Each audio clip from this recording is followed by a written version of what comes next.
It's been 16 hours and 19 days. Welcome home, gamer. Welcome back. I am back.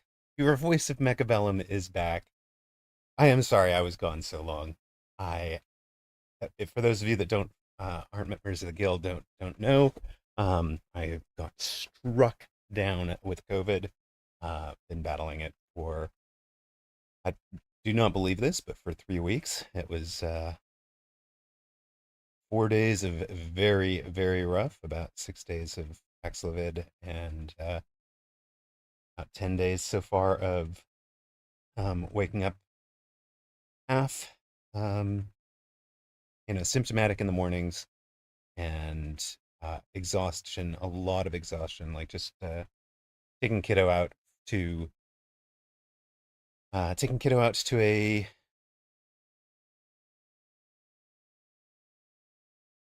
to brunch for their birthday was that wiped me out for 2 days, literally. A 1 hour appointment with a therapist knocked me out for a day. So I've legitimately not been able to stream. I do apologize. I never intended to have such a long, long while gone. Missed you guys. Missed you all a ton, and I'm really sorry. But hopefully, hopefully we are back. We're gonna see if I have enough stamina to make it through a Tourney cast. I'm not planning to stick it all the way through the Americas this evening. We'll just take on Europe today and see if 3.5 hours or so can do it. Yes, back at it at last. Picnic. How are you, my friend? I've missed you guys. I'm so sorry. And I do apologize in advance to anybody that is, if I have to take a coughing break in the middle, wind up a little bit out of breath or whatever. The cough still has not gone away. It didn't start, in fact, until after the Paxlovid. It was weird. I mean, I managed to keep COVID out of the lungs for most of it, but now the cough is there. It's like I can't draw quite a full breath. Thing is a beast, guys. Absolute beast. Hello, hello, sweet and sour. Thank you. It feels so good to be back. I have missed you. I genuinely missed you guys so much. I do have a couple of shout outs. Thank you to Percept and Leds for some follows. Thank you to Toast for a massively generous donation out on the um, the Throne account, which went to the picking up a new mic.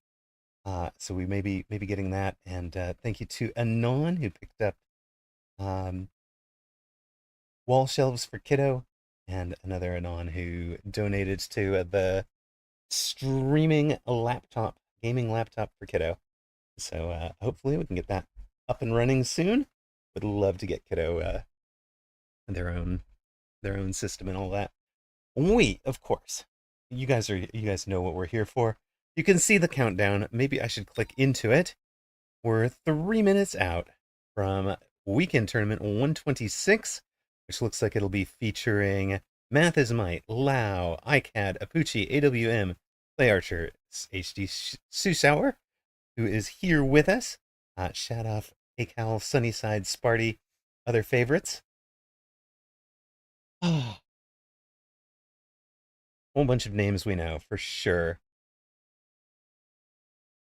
course, while I have been gone, for those of you that are only getting your um, information about Mechabellum from this stream, I don't. It seems strange, but there are some people for whom that is true. There has been a major update while I was gone. Casual mode has been added to the matchmaking, so that works by having a secret under the hood MMR. Your casual mode MMR is different from your official MMR. The But you still gain and lose. You are still gaining and losing an MMR. It is just your casual MMR, not your main MMR. The There's all the information about casual mode. There has been a major unit remake on Fire Badger, which I have not gotten to see. It's slower, bigger range, less hit points. The big thing is this Scorching Charge count tech. A whole bunch of new techs for it. Ben Malls, thank you so much. He's back. Welcome back, man. And Insta sub. Thank you so much. I really appreciate it. Appreciate the support. I am so sorry I've been gone. I have missed you. Zimp, thank you. Thank you. Much appreciated, man. We are back. We are back. So we'll cover, I think, in those bigger updates in a later piece. There's, I think, 4 updates that I need to, if I'm going to do this properly, 4 updates to catch folks up on. Scorching Charge has a lot to it. Man, Ben Malls, I have missed you guys, honestly. Um, a lot of regulars are not streaming as much. It has killed me. It absolutely killed me to miss 2 weeks where sledges, there was just a dominant sledge meta. You guys know how much I love the sledge. Uh, Thonix was like, man, you'd have been 2K MMR easy. Easy peasy. Where were you? Yeah, I was dying, bud. You're still spamming carry sledge. I was wondering if it was going to work with the 1400. You hit 2.1k spamming them. Awesome. Awesome. Well, we are here, of course, for those famous words. Ladies and gentlemen, start your mechs. Let us see who we should start with today. A lot of good names. Illuminati against River Skende could be fun. There's Ben Malls up against Hungry Man. Good luck. Don't forget to ready up. If you don't click ready, of course, in a tournament, you easily you wind up abandoning. It's not like a regular ladder game. You just gotta click the button. Who else? Ooh, Outen against Sparty. Fun. Sparty was very supportive while I've been gone. Dorgon against Play Archer. Let's go. Skip against Apucci. I kind of think starting with Dorgon and Play Archer could be a lot of fun. Maybe Outen against Sparty's a better match. Let's go for that. Yeah, it was killing me to sit it out. But and then I tried. I came over and like fired it up and tried a match against the AI, and I just did not have the energy. Oh, it was brutal.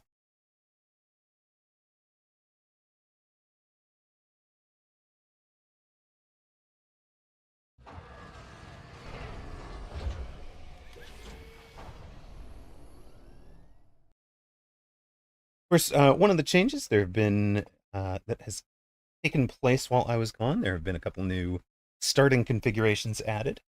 So the building startings are a little bit more diverse, I guess, giving a bit more creativity in those first, or adaptability required in those first couple of turns. I know the buildings remain a pretty controversial patch. I didn't mind them. New Tower Health Bar. Wait, New Tower Health Bar? Decaf! So welcome back, Go Badman. Yes, you guys cannot, I guarantee you, you guys cannot catch COVID from watching this cast. I promise. Welcome to round 1 of Weekend Tournament European number 126. I have missed 3. I had intended, and we'd had some people fill in so that I didn't miss one. I had not missed one since, I think, since 26. So we did almost 100 consecutive, counting the couple that were filled in. But COVID knocked us off of a couple. Missed 3, I believe. 3 weekends. 21 days. All right. Outen is going to be a near side, a speed specialist, my beloved, starting with a ball crawl. Both players have their wall and anti-armor cannon central, and the rapid fire cannon out here on the outside. So Outen is going for, I kind of like this idea. Kind of like it. We're going to go for steel balls on the outside. No crawler needed, right? Because the rapid fire cannon is going to get locked onto the steel ball. One thing, of course, you can do is attack the rapid fire cannon side with the chaff right behind, right? Drop your chaff back here. The rapid fire cannon locks onto the steel ball, shoots the steel ball, and then the crawlers run past and hit it while it's reloading. Just tuning in, starting D&D session, will lurk and keep an eye on bots to unalive. Be nice, chat. Decaf, I really appreciate that. Selma Cenerinius, thank you. Man, I appreciate it. It is good to be back. We are underway. Sparty has come out with Tarantula Marksman on the left-hand side. He has completely won that front before Outen even gets in on the tower. Outen will get a whole bunch of experience for these steel balls as they take out XP from the middle, XP from the tower. Good job for them. They are most of the way to level 2. Dangerous, that. Dangerous. He's using use of the steel balls to pick all the experience out of the buildings, which is pretty solid, even if Sparty wins the round. Ego says, Amarok is back! And you missed the Mecha Mini Masters I actually did well in! I'll never forgive you! I'm so sorry. I literally came down... apparently I sounded sick the day before, but there was just no way I could cast that first night. And, or the second. And then, talked it over with Clint and decided to skip the third as well. It was, I was still nowhere near ready. He and others really told me to take my time coming back. Don't rush it. Don't force it. You can see we're getting some bangs up on the front line. We're getting some chaff clear arc lights. Well, the chaff clear arc lights already existed. Bangs front, bangs late on that left side. Still nothing added out here. And predictably, Sparty will throw out some bangs. They should get just in front of this rapid fire cannon and tie up those steel balls for a long, long time.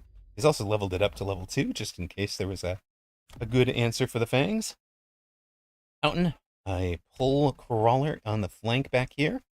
And a nice little mobile beacon to kind of dodge around. Hopefully, he's hoping the crawlers will run in on the arc lights. Steel balls can get to the tower. Of course, that would work better if there were an arc light out here for this group of crawlers to struggle against. What's going to happen is they're going to come down and get into the way here before the steel balls get through. As you can see, this on the right-hand side, those fangs did their job. They really tied up the steel balls for a long while. And yeah, steel ball is going to clear up again. It shouldn't be level 2 now. Again, picking up 120 experience from those 2 towers and 200 from, well, I guess it's 240 from the two turrets and 200 from the tower. So plenty of experience going into those steel balls. They can be level 2 if you want. All good. Gotta take care of yourself. According to you, I'm a pro player now. That is the deal. That is the deal. If you take the monies, you're now pro. I made my pro on the made my pro chops on the Triple Threat Tricksters tournament. Of course, I was the weakest of the players on a very strong team, so that was as much credit to Apuchi, Alpha Titan, and Cat Same You as it was to me, but officially pro. Nobody can take that one away from me. All right, Sparty has won round 1, won round 2. Outen's down to 3,500. Does take those new Fire Badgers. So let's take a look at what tech bar he's running. Napalm. We know Napalm. Reduces hit points, ignites an area. That burn is a little bit shorter, and of course, the fire has been made less effective, so it deals 290 damage per second, which divided over 5 ticks is just under 60, 58 ticks per second, which means it's low enough that armor blocks it now, right? That's new, that's different. Counterfire, this is the crazy one. Taking damage increases the Fire Badger's range by 40 and attack by 80% for 4 seconds. So all of a sudden they become a beast. Range enhancement, Scorching Flames. He does not run the Boom Badger, the Harry Potter badgers that, when damaged sufficiently, charge the enemy and blow up in their face. Explosively, flammably, Level 2 steel balls still kind of doing their work over on that side. But Outen is in steel ball and nothing kind of right now. You can just see how uh, much of the main army is surviving for Sparty.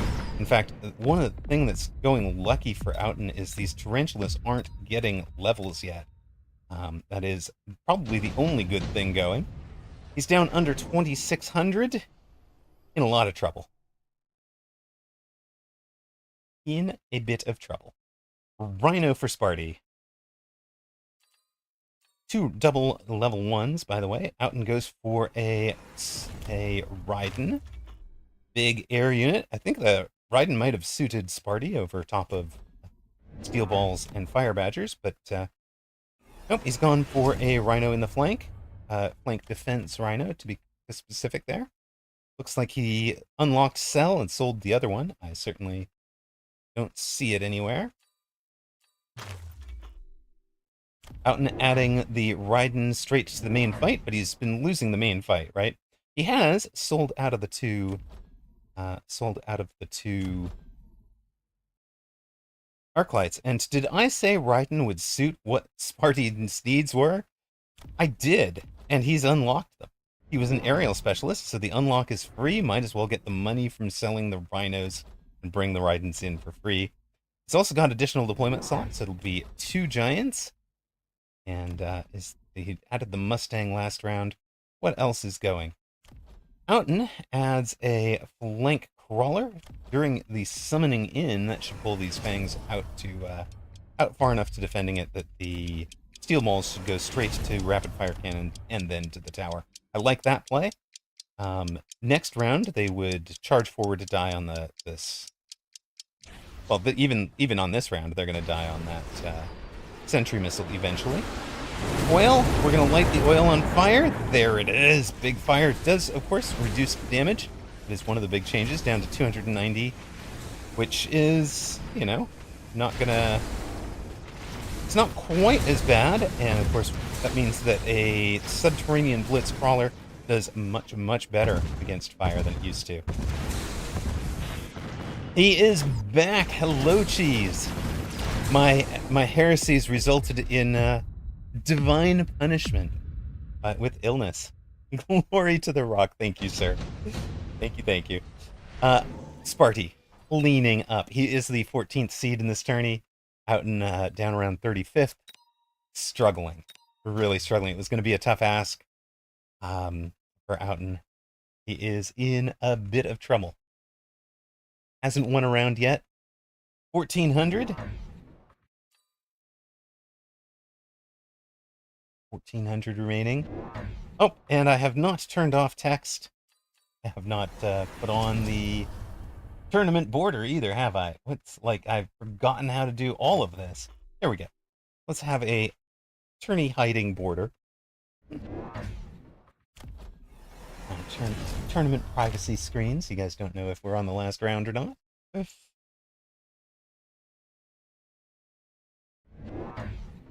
Hey, another pro player arrived unseen. I am just glad you guys are back. I've missed you all so much, honestly. I've missed doing this. I've missed you guys. I don't know if you guys really know how much of how much this community is a bunch of my social scene. So really do appreciate you guys. Wasps for Outen. A solid play into the marksman. It would have been a solid play into the marksman quite a bit earlier, I think. But now with these Mustangs out, with the Raidens out, they are going to do a little bit of work. They are going to do a bit of work, but there's really just never been... I guess we got counter-fire, but other than that, there's never been a great tech that could multiply forces for Outen. He's trying to build a long-term comp, but it just has not developed. And Sparty, quick, simple, victorious. And that is going to be our round 1 match over and done. But of course, that was over so quick. We can go find some other matches. Let us, just so we have something I can scroll back to find people's starting seeds. Let's find where everybody started out. Hey, Mumbo Jumbo and Becca Mellum, 68th and 67th. We recognize LMCV down at 64th. A long-time player. Zep, hey, Salt Monkey against Fedez. That actually sounds like a ton of fun. Maybe we jump into that one in a moment here. Elkathon, Zumko, Apucci against Skip, actually could be good. Maybe we take a look there. Apucci, the number 4 seed. I can see 10 through 2 through 10, 12 through 20 here.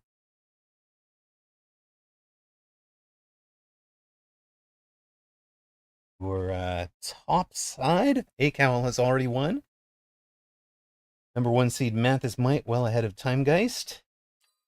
Let us jump into our streamer versus streamer here. Woot! Hello, hello.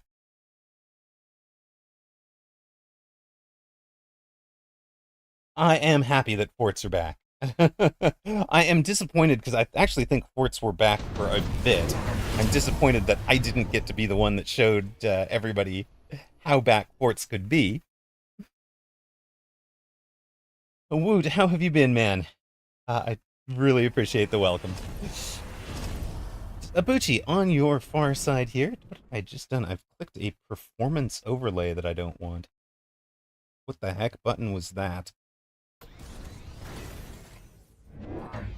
Oh, thanks.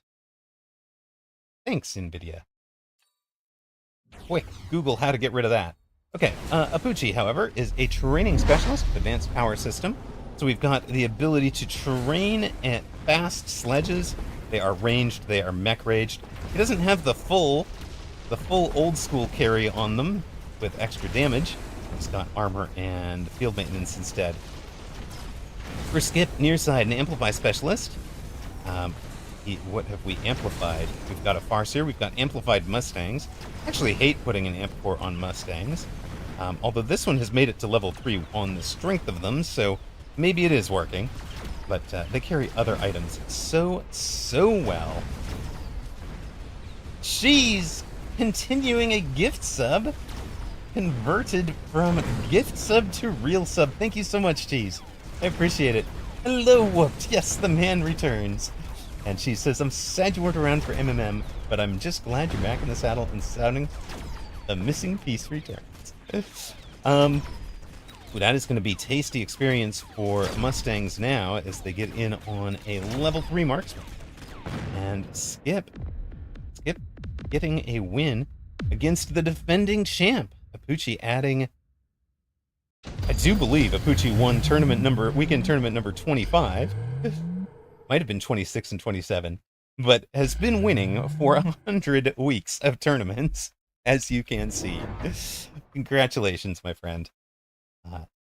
Definitely deserved. He has taken a nuke. He's dropping the nuke in front of the level 3 and level 2 Mustangs on that side. Level 2 itemized Stangs for Skip on the left side as well.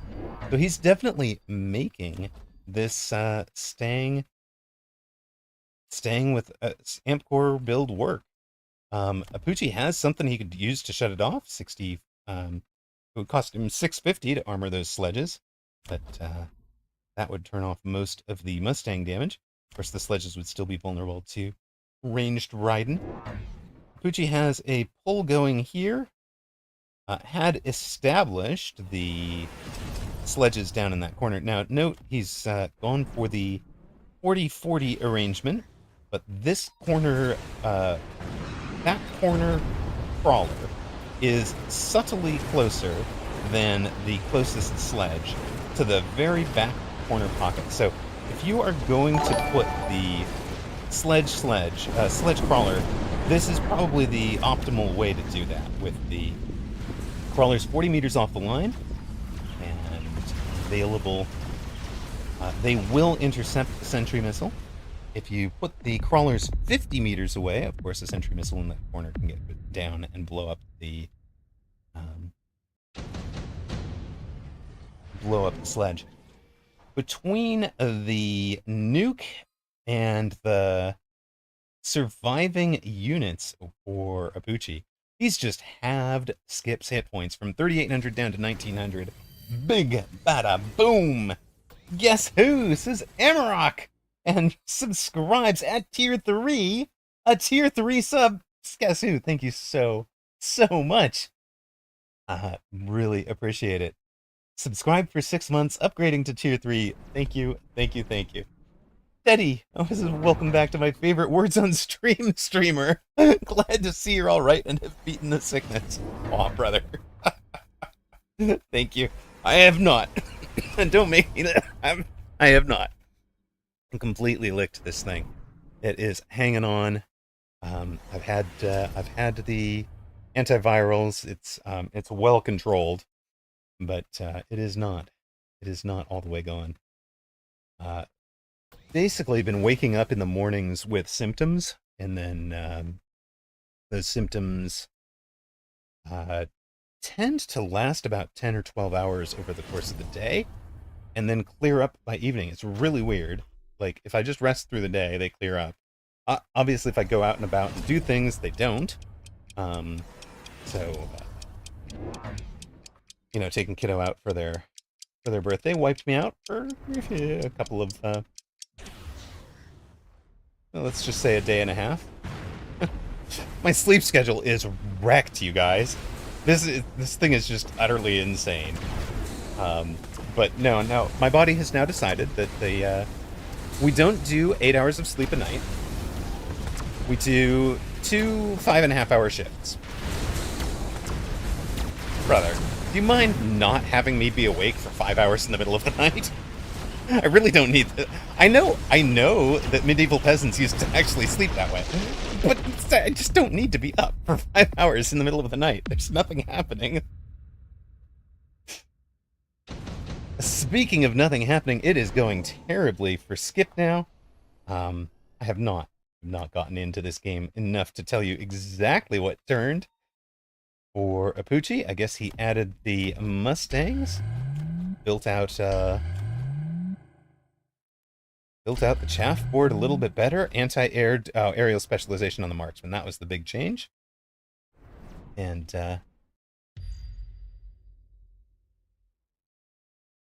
hey, S tier roasting, welcome back. I could build a lot of forts in the middle of the night. Instead, I've been playing around with something new, a demo of a game coming out in February of next year that I think you guys are going to enjoy. I'm looking forward to showing you this demo on another stream, possibly tomorrow. We might just do that on tomorrow's stream. Also news, interesting news for you guys. We have adjusted my Words on Stream competitive. It's good. MMR for Words on Stream. Good luck. Honestly,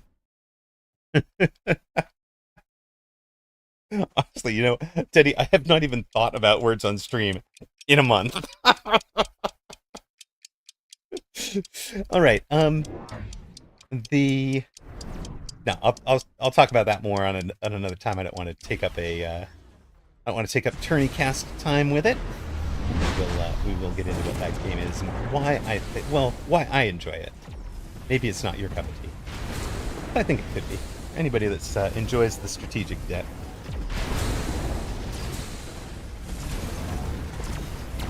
If your life has started resembling one of a medieval peasant, you might want to reconsider a thing or two. I mean, hey, the up in the middle of the night, the persistent cough, it's not that far off. This round, going much closer for Skip, is nothing has locked onto this one big old Raiden, but good God, that's a level 4 burrow maintenance sandworm.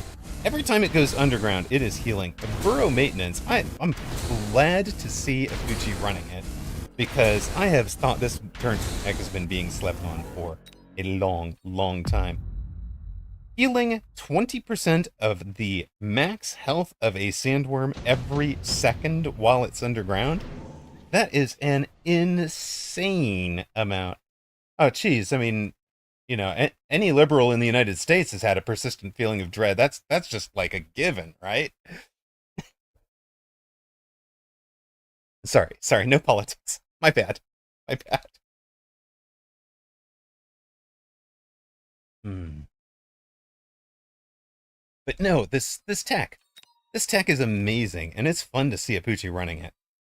I'm glad to see somebody else has kind of. It's always fun when somebody of Apuchi's quality has a similar thought to what I've been thinking. It's like kind of validates some of my thinking. I've been running that on my worms for a long, long time. I just don't play worm very often, so I haven't gotten to show how it since. Whoops as well. I'm taking solace that our generals and admirals share in our dread. Every service member or retired service member I've spoken to is of a similar mindset. So I think that's interesting. Indifferent noob says I have not been around in a while. Well, hey, welcome to the club. You and me both. How are we feeling about the new Badger?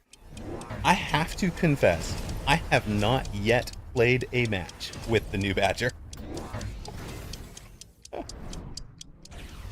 New Badger, what's new about them? Oh, if you don't know, here we are. They have been redone. They have a new model. They have some new techs. I mean, those actually look like the old techs. Skip, why are you running the old tech? Why aren't you running any of the new techs? Whoops, as I live right by Portland. I'm practically in a war zone. And of course, the joke there is every time Whooped opens their front door, it is peaceful, quiet, probably sunny today, I believe. It's a little late. You guys get that late September, early October, summer kind of the way that San Francisco does, right? Speaking of late, well, Skip's ambitions for this tournament, well, for a tournament title, are going to have to wait until another week.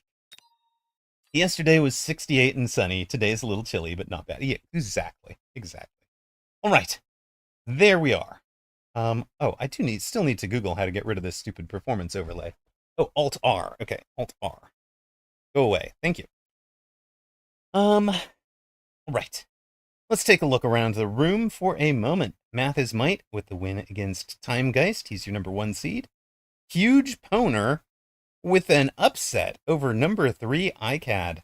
So, Huge Poner and Reunity 1 upsets former titleist AWM. So, Westmoreland goes down. HD Susauer, a win over Celador. Shadoff over Yogel. Acowl, Sunnyside, the favorites both getting the wins there. Illuminati on Death's Door against Riverskende. We might have to check that out in a moment. Hungry Man beats Ben Malls. Sorry to see that, Ben Malls. Gigaplex, Google, GGplexed, beats Rakamakaphon. Madman Quail over Narayan, who is streaming at the moment. Dionys over Kamos. Zadri over KSP Lapis. Ikiko Mori beats Degosu. We saw Sparty over Outen in 5 quick rounds. Steel Sane beats Grapeshot. Reven over Sledge Hamster. FBI Open Up beats AOM Player. And Nightbot defeats Tureen 2. Nice try. Get out of here. Play Archer over Dorgon. Apuchi beats Skip. Lau gets it done against Bobbler. Bobbler putting up a pretty good fight. Looks like Ike never readied up. Darn AI stealing our jobs. Bam! There goes the ban hammer. Hey, the bot just deletes the message. You guys get to do the ban. Or are you accusing Decaf of being an AI?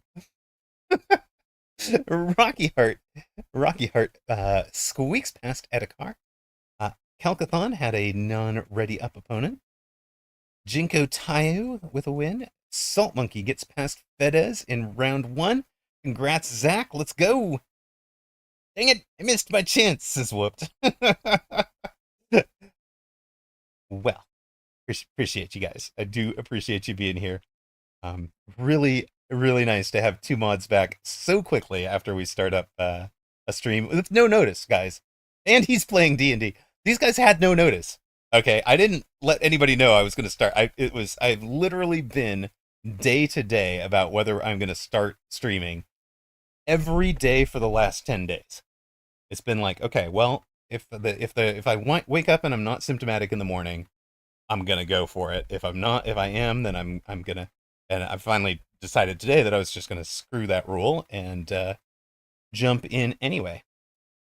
So I apologize in advance if there's any coughing. If you guys, if my voice doesn't last with the fidelity that you guys are used to, I hope you'll be patient. Dead Egg beats Last Zep. We've got Dark Isn't Believed. Question mark over Torque. Jacked beat Caracol. Jazzonic with a win. LMCV. Zuba. Mumbo Jumbo. 2 beers below. Bitime. Bite me. Aha. Bite me. There we go. Takes me a moment. Brain. That's the other thing. The brain fog is crazy. Irichi, Snuffsay, Aztap, Elon, Raz is back, Twitch, all victorious. This match cannot still be ongoing. It is. It is. Let's take a look. Illuminati against River Skende. What's going down?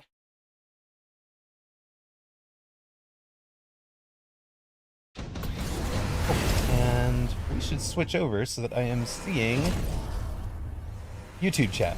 YouTube chatters, if you have chatted anything, I have missed you. I apologize. Hello. I just forgot. Setting everything up, I forgot to click the button that gives me the all instead of just the Twitch chat. So I apologize. You're not supposed to be second-class citizens. I appreciate you guys. Of course, just was missing you. So hello. If anybody I have missed you, I apologize.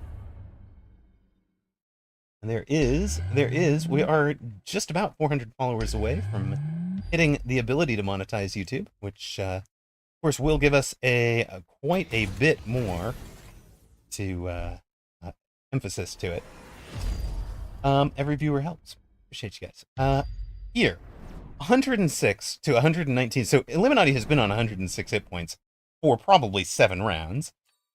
River Skende was a training specialist with ER Phoenix and advanced targeting systems, so he's got infinite range. Illuminati, Typhoon specialist with ER Stormcaller. Well, that's fun.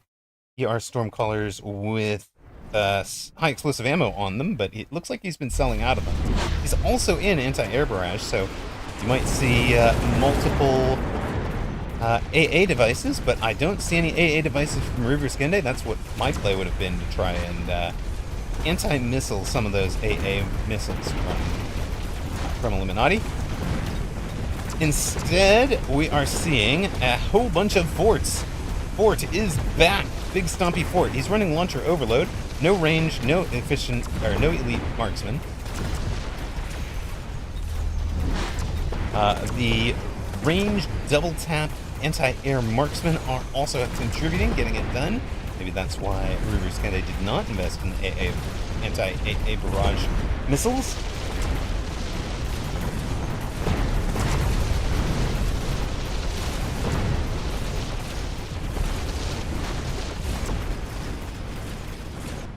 Which way is this gonna go? There's a couple of worms left. Those worms belong to River. Whatever had gone wrong for the 4 turns or so in the middle there that let Illuminati whittle River Skende down to 119. He didn't finish it on round 10, came just so close. And that leaves River through to round 2. We'll run our ads. We'll be right back. And Different Noob says, wait, I can't believe I wasn't following on Twitch. I feel so silly. I thought I did so forever ago. Well, I mean, these things happen. You're welcome to follow on whatever. I I presume you mean you weren't following on YouTube, because I think you are following here. River, thank you very much, man. It's good to be back. I have been ill. I've been battling COVID, and excuse my language, but that fucker has been nasty.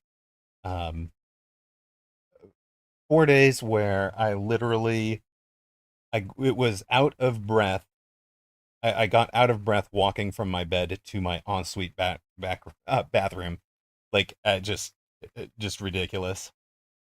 Um, hey, Tim Stanley, I meant YouTube, of course. Excellent. We are into round two. Let's see what kind of matches we've got. Mathis might Apucci against Aztap. Aztap, as we know, is very solid. Probably not the player that is going to upset Apucci, but could be the player that gives Apucci a good match.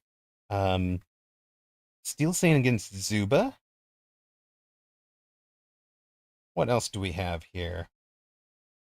River against Calcathorn. Salt Monkey against Zadri.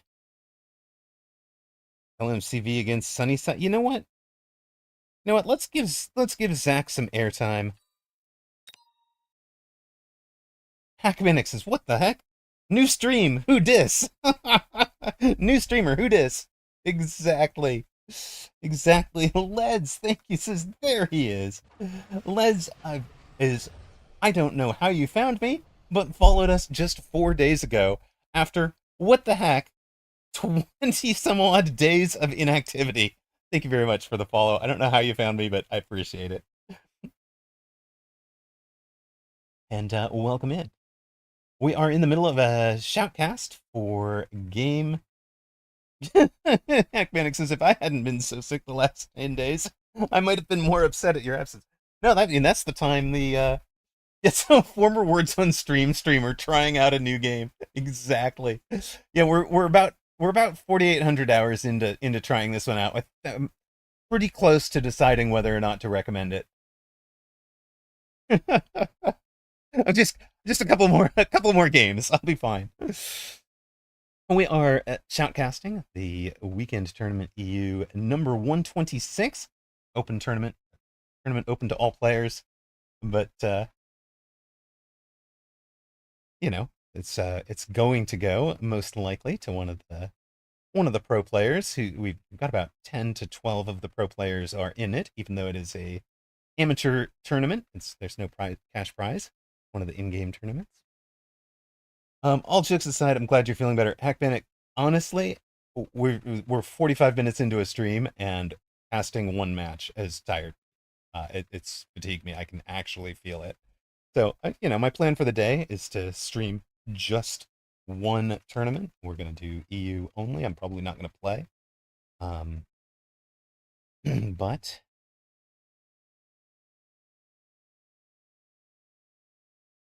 yeah, don't push it. Whiplash is real.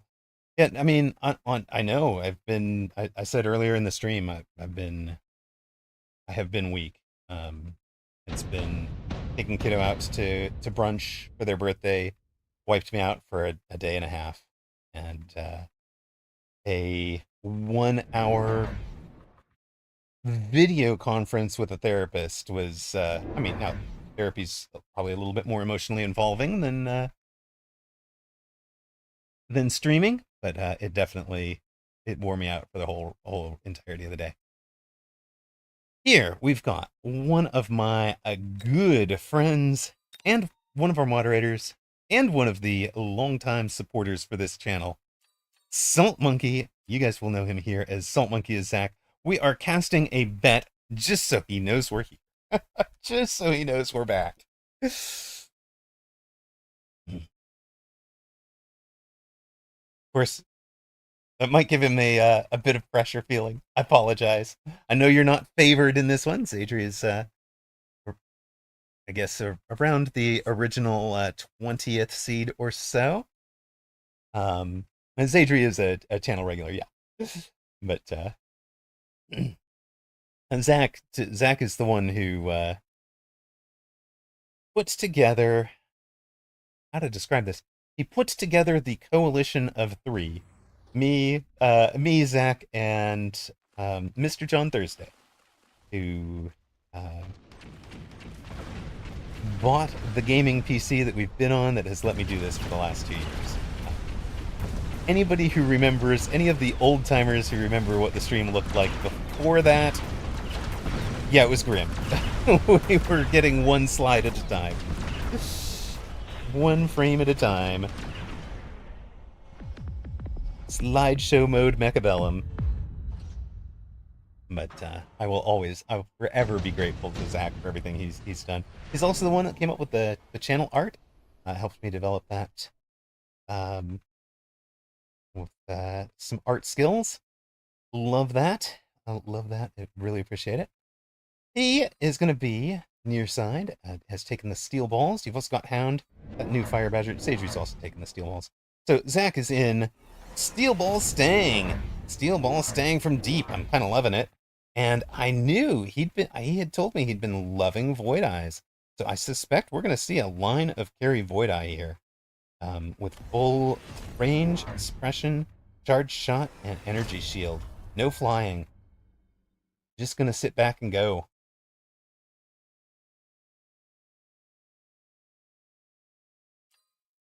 Zach was playing the Quick Supply Specialist. That's how he got the 4 Mustangs out on round 1. Always kind of baller to go for 4 Stangs. You want to get experience into them, but they don't win you round 1. As you can see, he's down to 37-16. Bulbanor says, hey, my Mechabellum goat is Barack. I'm usually a lurker, don't mind me. Hellos! Well, welcome back, Bulbanor. Glad you guys are with me. I appreciate you. I appreciate the long-time lurkers. I have missed all the regular chatters so much. A little sentry missile from Zach, trying to get get rid of some of the vertical sledges. And trying to win that side a little bit harder. You've gone, let's see, it was Void Eyes for both parties here. Despite Zach not really having anything other than the possible steel balls as a Void Eye target. Kind of an interesting decision for Zadri over there. Zadri is the Sabertooth specialist, so he will get a re-saber next round. We'll see if that is a sell or not. Also, one thing I'm noticing, we've been 3 games now. We have not been checking out the 2,000 plus MMR players so much, but we're not seeing a lot of selling those early, selling the buildings super early. One of the things I had been playing with was, hey, he's back! I bet on you just so you would know. Hello, my friend. I've missed you guys. I've missed you so much. Good luck in this match. Focus down on it. We'll catch you on the flip side. We'll get him. Get a dub for us. Gotta get some done, but seriously great to see you back, Rock. I feel like my routine can return to normal now. Thank you. I appreciate it. We are, man, it's like I can already feel the talking has brought the sore throat back. The fatigue is real. I think literally casting 1 tournament is going to be what I'm capable of today. And we'll probably shut it down right after the final here. Tea between you think tea instead of coffee? Okay, Mom. Also, that is one of the weirdest things. My mom, who is extremely COVID vulnerable, by the way. With honey, Hackmanica. Got it. Okay. And lemon. Okay, I don't think I have a lemon.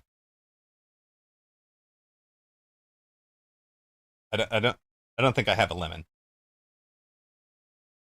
Might have concentrate lemon juice though. Odd. YouTube is about 15 seconds behind Twitch for some reason. That is odd, since they are both streaming through Streamlabs. They should have similar connections. I don't know why one would be ahead or behind the other, but I know they have been. You think about borrowing some healing meds from that neighbor? No, no, I have not. I haven't actually spoken to him. uh, and didn't have any healing med problems over the couple of weeks either. Or maybe I was just too out of it to notice. One or the other.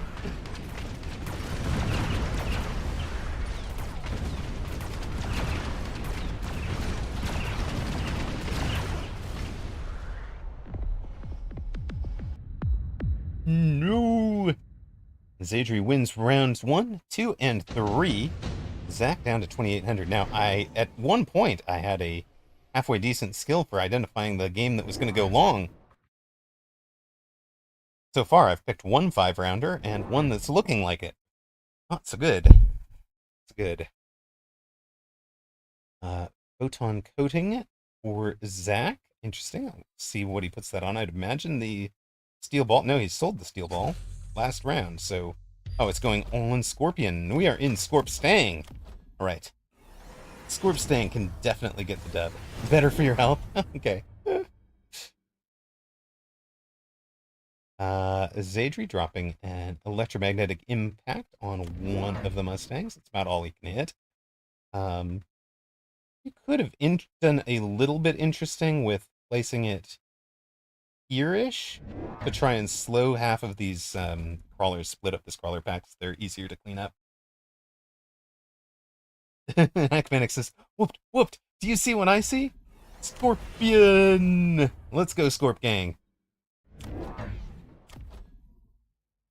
Zach has also ranged the Mustangs. Zadri has ranged the Arclights. But this is what I was talking about.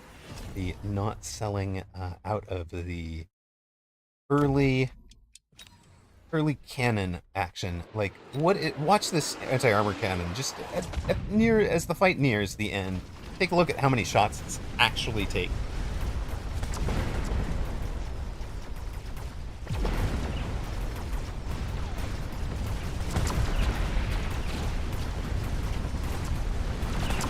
Even this middle anti-chaff cannon, it's only taken 3 shots, right? Zach's not getting much value out of them. I guess the left side one's actually done more than the middle. Scorpions United. You were on Rooster's stream a few days back, and someone, not whooped, had the audacity to state they were the president of the Scorpion Club. Yeah, no, that's if it wasn't whooped, it's ridiculous. They're just wrong. Thonix, maybe. Thonix might be the VP. Whoops says, excuse me? Exactly.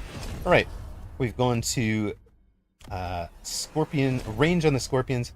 Love to see Zach sell out of these two. If he's not going to use the field recovery, doesn't want to recover any of his natural units. I'd start with the rapid fire cannon, and I'd pick up the anti-armor cannon. And he could, if he field recovered that, he'd get to level this Void Eye.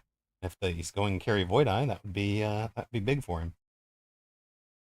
He'll add a Raiden, so it's going to be Scorpion, Raiden as single target.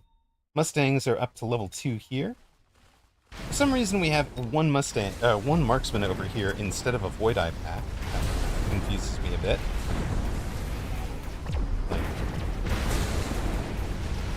Okay, actually, no. It's going to play out nicely, though, now that the opponent is also in Raidens.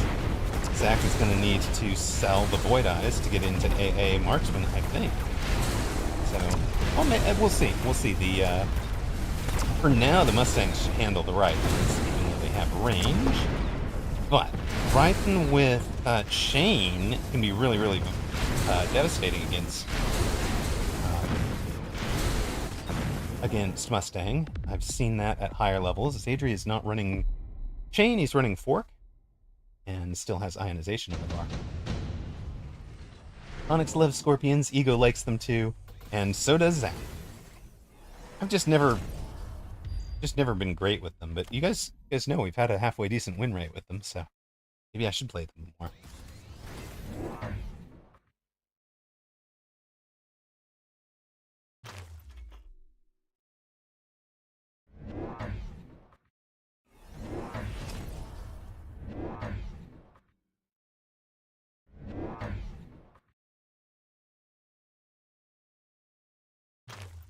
Well, yeah, you need great chaff clear to make a scorpion work, right?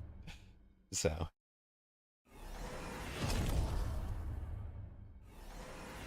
Zach, what did we sell, buddy?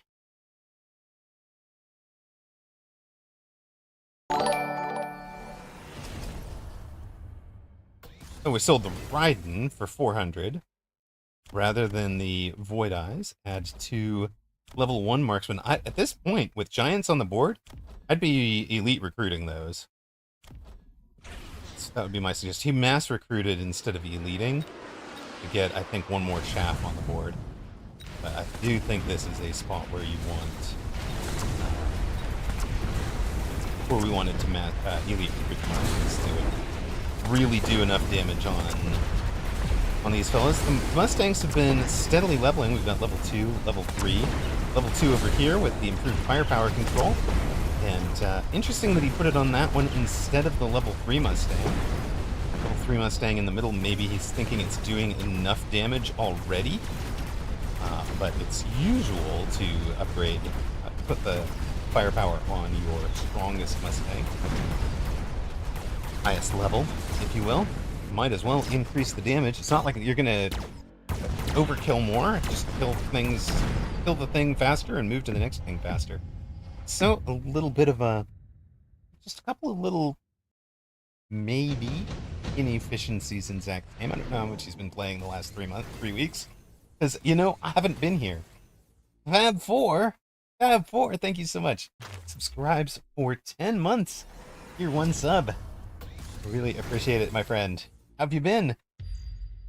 Raven, new Mechie Bell streamer? How fun. Maybe I'll check him out. Yeah. Yep. No clue what I'm doing. And I can feel the brain fog from the COVID. Like, ability to just focus down on the game and tell you guys exactly what's going on has not been there. I've been looking more at Zach's side than at Zadru's side. I can feel that almost like I'm playing it myself. And yeah, Zach goes for anti-air on both the Marksman and the Mustangs. Thumpita. We are going to take out those Raidens as best we can. Zadri has efficient giant manufacturing, has a 4th Raiden out. At this point, it's probably going to be Raiden and Chaff every turn for the rest of the game. Maybe eliting, mass recruiting another Chaff or another Raiden. Possibly another Chaff clear if he decides he needs more. But he's got like 7 arc lights, 8 arc lights already. So that's good. If Zadri gets armor on the arcs, he does have it available. Right now he's in range and elite marksman, so they're a long way off the line. They don't get engaged until the end of the battle. Zach running Acid and Siege along with Double Shot on these Scorpions, so there isn't anything, he doesn't have any of the things that give them a better survivability, and it's one of the things I've been unhappy with Siege mode, so I took it off the bar, and eventually I've been running healing or armor. I think that would be nice in this situation to have that ability to give those some survivability. Zach down under 300 hit points, takes the Farseers, both players taking the Farseers. It's instant scanning radar Farseer, okay. Alright, I can dig it, I hope we're also in enhanced range. That's the very first thing he does. Look at that. 1,000 to spend still, and he's already in the enhanced range. Not going to take a chance on forgetting that. This is a range war for him. He's going to try to win it. Zadri tries the knockout blows, subterranean blitz, armor as you said on the arc lights. There we go. And for Zach, it'll be a 3rd Farseer, range on the Farseers to keep them alive. And yeah, there's no extra damage, there's no extra DPS. He never did take attack enhancement 1, on tower, which is, plus 12%. Interesting. That is one of my first picks on a Mustang carry game. And it seems silly, but upping the, your Mustang does 36 damage, right? Upping the attack by 12% doesn't sound like you're getting a whole lot. 3.6, call it like 4.2, something like that with the 1 point, with 12%. Yeah, it does 40 or 41 damage, I forget which, but it makes a difference with how rapid they fire. It matters. Nice little sentry missile for Zadri. He is definitely going for the knockout blow. Zach has 2 shields up, has his temp range. So does Zadri. Zadri loaning for the finish. Zach loaning to stay alive. Zadri has actually really taken advantage of what I noticed. While Zach has not taken either tower piece, Zadri went ahead and took Defense Enhancement 2 and Attack Enhancement 2. When opponent is in carry Mustangs, I will often take Defense Enhancement 2. So at that point, your units have 45% more hit points than they did. And your Mustangs are chipping away at them. What the Mustangs rely on is getting XP by getting kills, by contributing to kills across the board. And, upping the health of your units means those Mustangs aren't getting the kills they need. You can see that at some point, Zach was at 2-3-2-2. Well, we talked about that back at like round 5, or and then once Zadri took the defense enhancement 2, and it just shut those Mustangs down. They never gained another level. Zach says, I was a bit rubbish, I'm afraid. I needed more chaff clear. I'm not in practice, so this was probably a bad match to cast. Yeah. Underground crawlers plus tower hit points too was so rough for Mustangs. Yep. Yeah, saw that.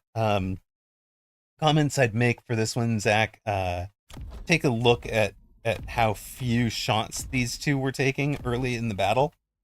You could have converted those 200 into better units for yourself, I think. And then, yeah, the chaff clear stands out for sure. There is no dedicated chaff clear unit on this board. If we were relying on the Mustangs to do it, we might have needed attack to help them out.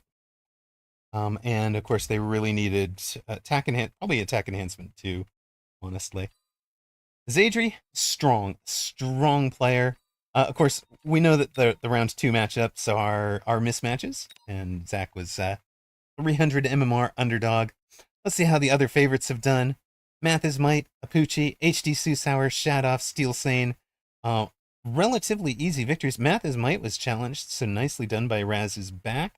Shadoff challenged by 2 tiers below, so you can tell that was they putting on a pretty good game. Sparty squeaks my Jazzonk, Madman Quail, GG Plexed, Hikikomori, Reunity 1, all the favorites on the top 20 on that side getting the wins.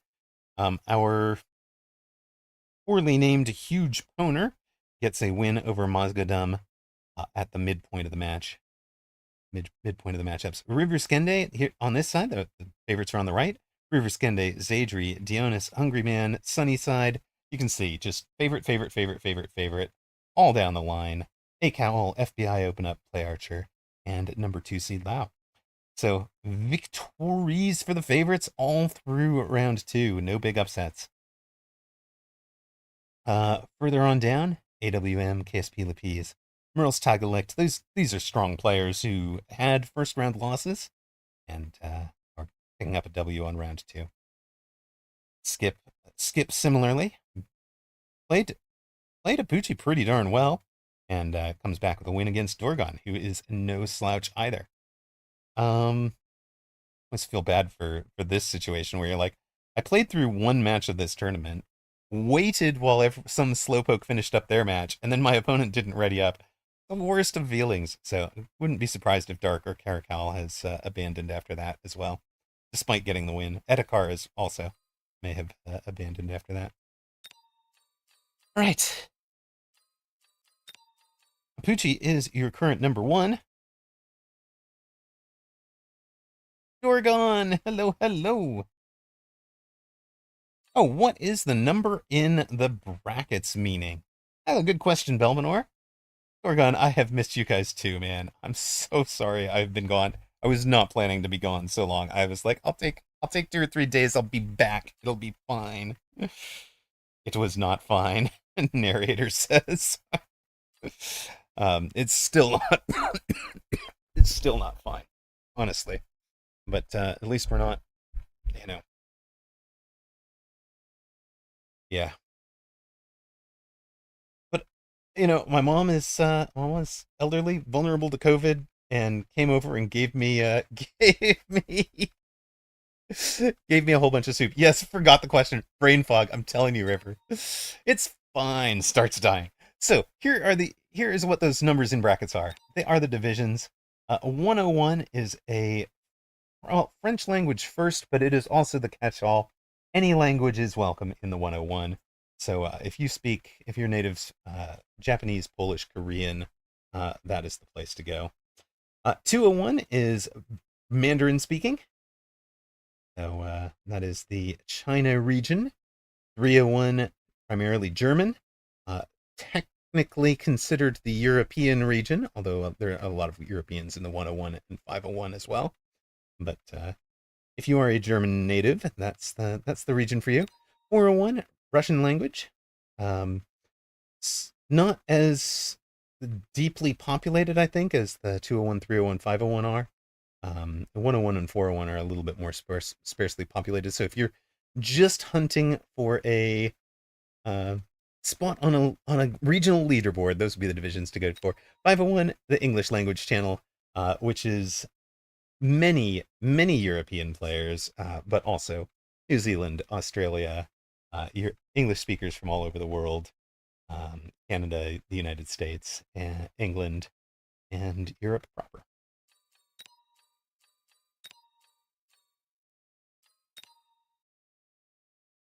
Got one match ongoing, but let us take a quick look. We've been gone, so let us give some credits where they are due. Weekend tournament 123 European went to Apuchi, who beat Bratwurst in the final. So huge shout out to Bratwurst and Shadoff. Top three finishes, very nicely done.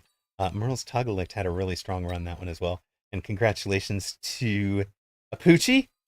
Always good to see the Pooch on top. In Asia that week, a player named Mark won. Don't recognize that player. 123 also went to Apuchi. So he did the double, or I believe that is the third time winning both Europe and Americas in the same week, same weekend. I wish I had cast that. The Mechabellum Season Championships, Asia went to Acal. Zemp took the European with a win over Apuchi in the final. Reven coming runner-up. Congratulations there. AWM, I do believe I saw that one. AWM beat, winning the Americas title. Congratulations there. Last week, Hey, the winner in Asia, beating, getting a win in the final. Andy beats Bearlike in the final of the European. Apuchi coming third.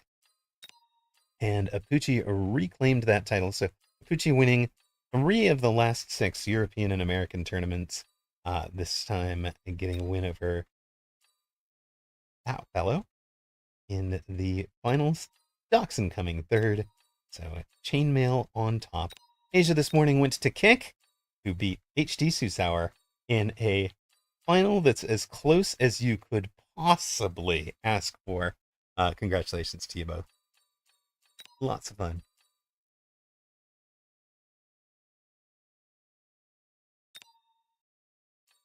Ages ago, before Mountain Time, I had a game that ended up being a Siege Scorpion duel. Balak says, "Of course I did." That sounds epic. Did you win? Of course I did. Otherwise, I probably wouldn't have remembered it. Leisha, a year A year of tier 1 subs says, welcome back. Thank you, thank you, thank you. Appreciate it. It is so good to be back. I've missed you guys a ton, and I'm certainly not 100%, but I am glad to be back.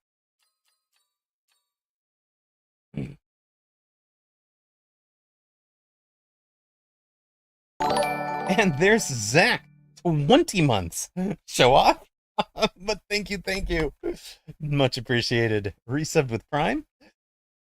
Always appreciate the support. You guys have kept me on the air, and I apologize. I will owe my subscribers for the time lost. I'll figure out some way to make it up to you guys. We do get to have a bit of an update to the schedule. Worked things out a little bit differently for this school year, and kiddo is in a play, so they have some after school rehearsals, which might let me stream more on Tuesdays and Thursdays. So at least during this recovery period, we may go with something a little bit more like regular, maybe up to 6 days a week, but shorter streams, because I can already feel that an hour of this has exhausted me. I am literally probably going to sleep after after this tournament and into the Americas tournament, and then wake up in the middle of the night for those 5 hours. It's a little rough going, but yeah, we'll try that for a rhythm for a while.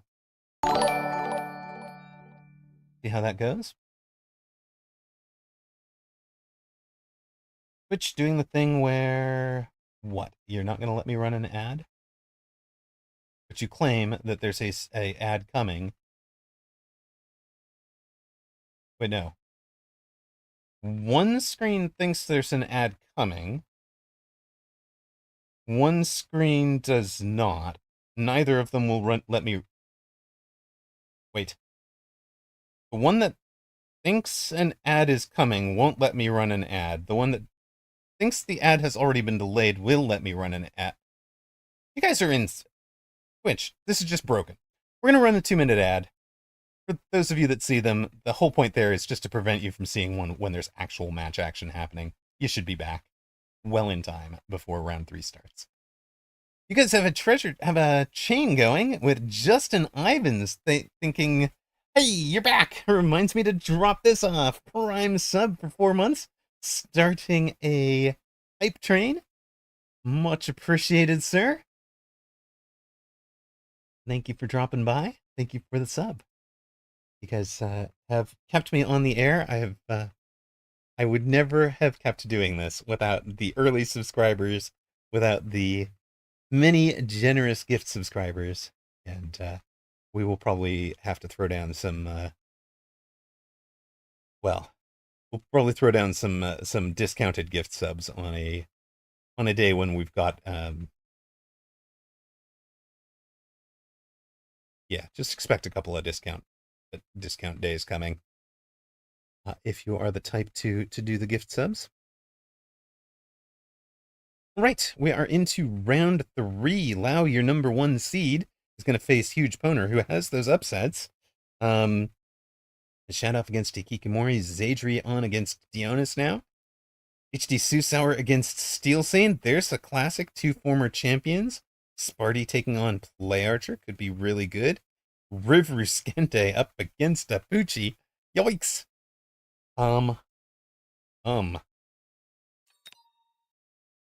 Let's go. Susauer against the cat. 301 against 401. Germany against Russia. Should be fun.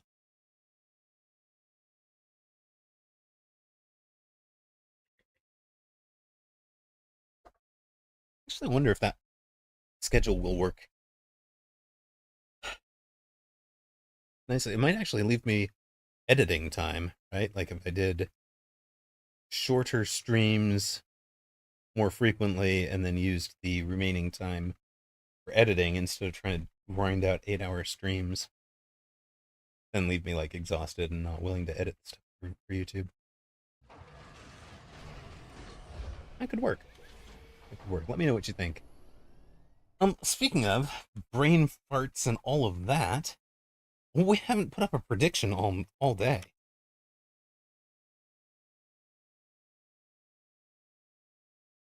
Let's put one up, shall we?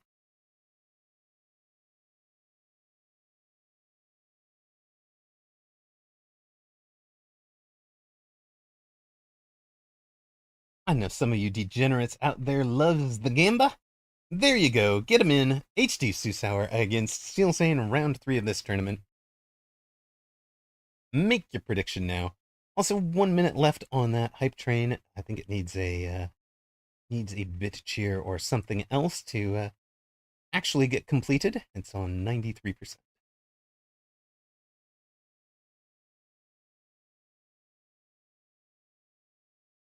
I think there are some blurb stuff if you guys wanted to play around with audio.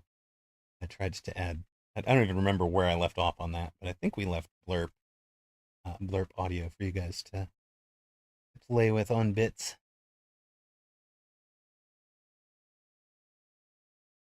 Leave your mark on the stream.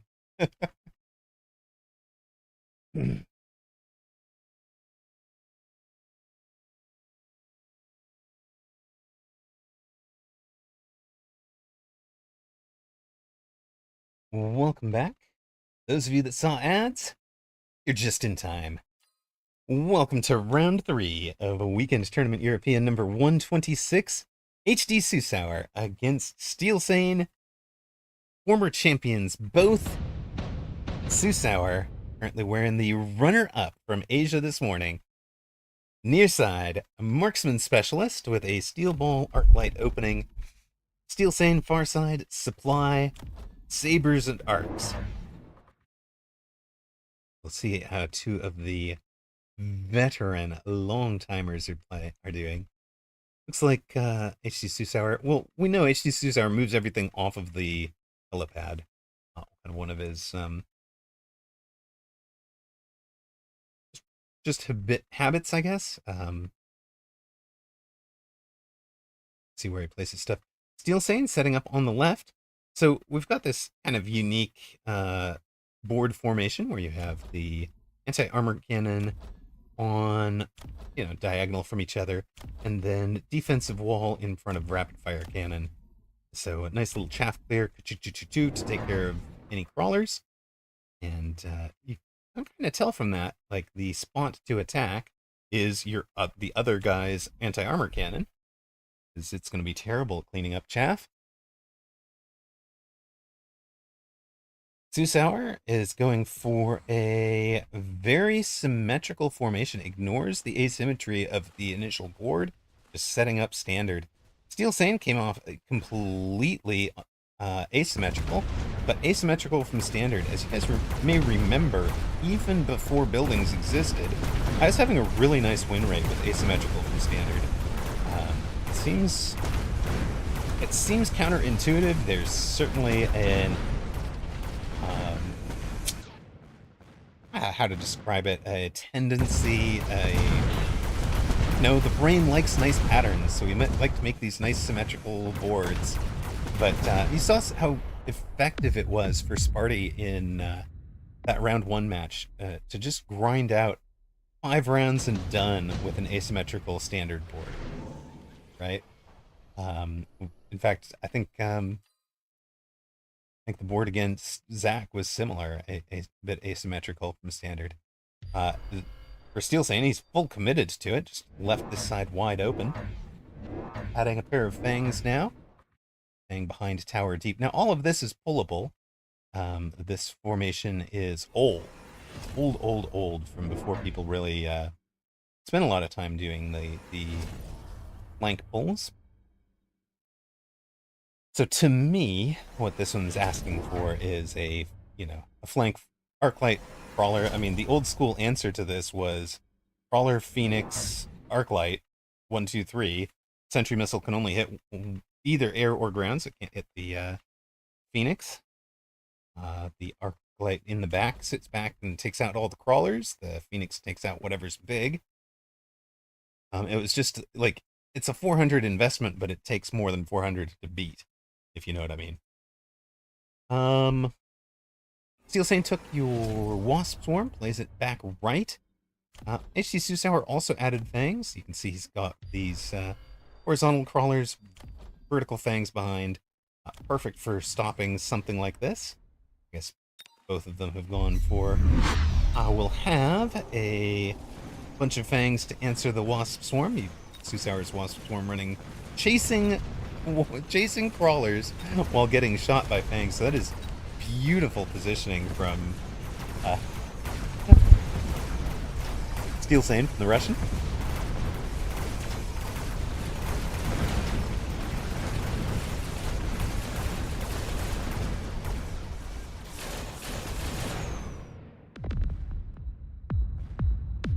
Steel Sane won round 1, wins round 2. Susauer's down to 31-10. Steel Sane, I believe, has 7 weekend tournament wins to his name.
Steel Sane added Stormcallers this round. That is, storms have been strong, especially at lower MMRs, right? If you're sitting down at 800, 1000 MMR, just throwing down a pair of storms on round 3 can be really powerful. You saw Susauer getting it done against Steel Sane. He lost 2 rounds in a row. Stops hemorrhaging with a big round win there. So that's strong for you. They are valuable into this, any kind of board, but especially one with slow moving units, especially one that has essentially 1 rank of crawler chaff. You can see Steel Sane's immediate response is to create a 2nd rank of crawler chaff. In fact, he's making 2 different ranks out of this. Rank 1 are these crawlers that will run forward, probably die pretty instantly to the rapid fire cannon and arc light, but they'll take the first volume from the storms, the first volley from the storms.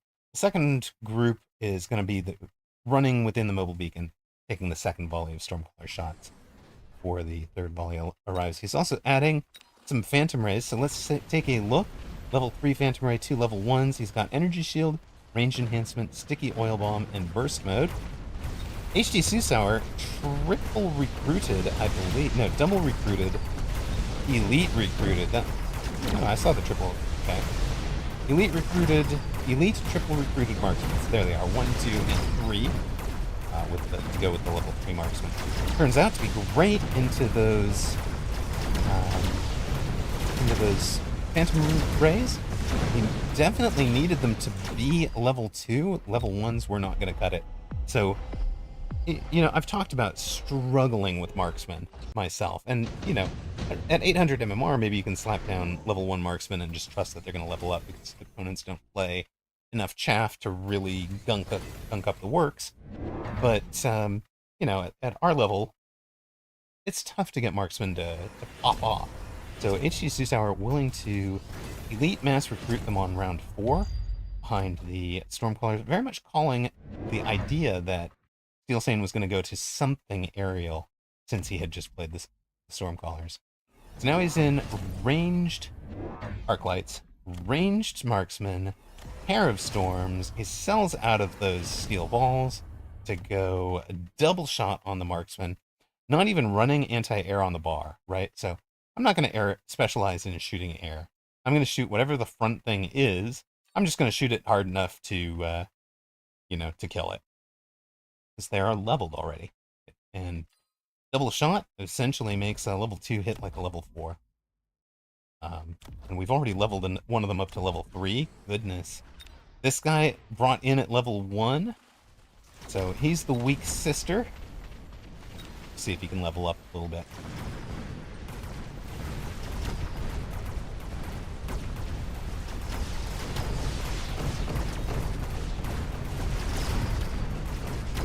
Steel Sand added storms of his own this round. Trying to take out the arc lights. And since there is no deep, later arriving crawlers on a Steel Sane's board, that works out. Yeah, the air game is gone, but there are still some slow arriving fangs for Steel Sane. And just putting down his own Stormcallers has really stabilized the board for him. Turns it back around, he wins round 5. It'll be 2,400 for Steel Sane, 2,600 for HT Susauer. We'll go to round 6.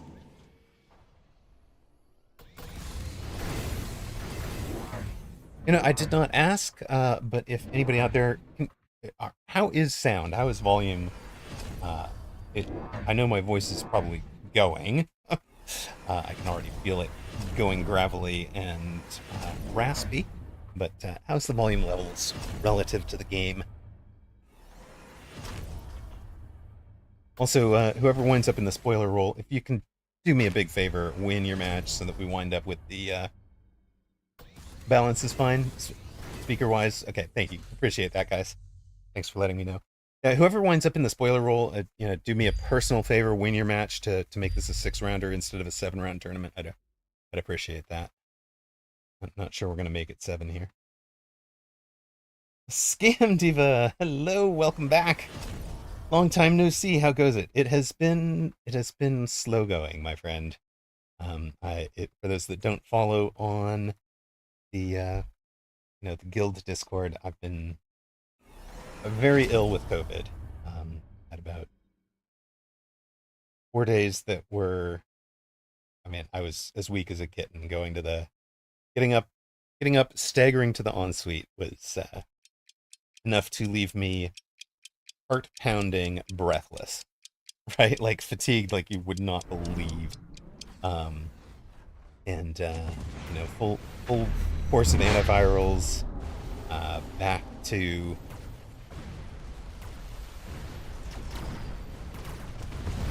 but I'm still struggling with symptoms. Got sore throat still, got a cough, still have a lot of fatigue and a lot of things. I'm certainly not going to be playing at the highest level. I actually haven't played a match of Mecha in 3 weeks. Mostly watching this tournament to see what I can learn, what I can. It feels like the same game. It doesn't feel like anything is drastically different. I can see what people are doing and why. Wraiths for the Susauer.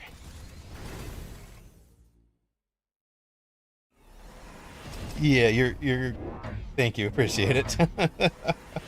Appreciate the hope for quick recovery.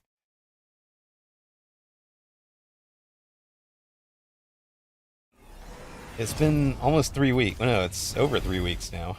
So, Scheist.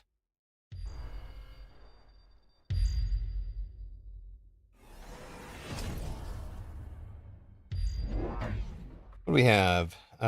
Wasp Swarm coming in for Steel Sane back corner. He waited a turn, interestingly. Could have played it last round. They bought those Wasp Swarms on the same turn. Adds Sticky Oil Bomb out front. They had toyed with taking a Sticky Oil Bomb off the tower, put it back on the tower, and went with a smaller footprint for it. So that's if you ever see it next to Incendiary Bomb. Incendiary Bomb's about that big. It's vastly smaller than it used to be, but much better, I think, this way. I actually preferred it as a hard drop rather than even having the ability to take it from tower. So interesting with using the flank crawlers and the flank wasps and the oil getting lit on fire. That's a fun round for it for Steel Sane, as he gets a whole lot of pulls HD Susauer into that oil and flames really, really nice. It's a very pretty little pull using the all-in and to create that instead of using a flank unit. So really clever from Steel there. Supply enhancement. Both players took it. No, I'm sorry. The supply enhancement was earlier. Both players took an EMP. Big EMP blast this turn. Big area. Last round, HT Susauer tried some anti-missile with Steel Sane on both Stormcaller and Phantom Ray. If you don't know, Phantom Ray's main weapon is a missile.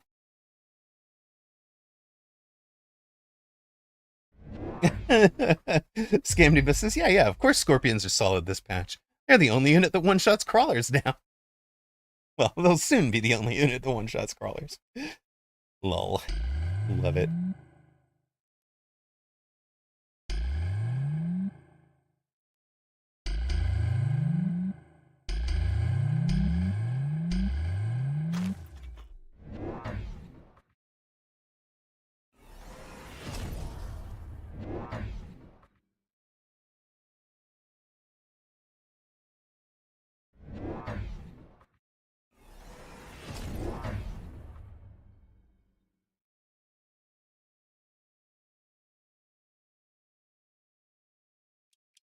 Yeah, that was what beat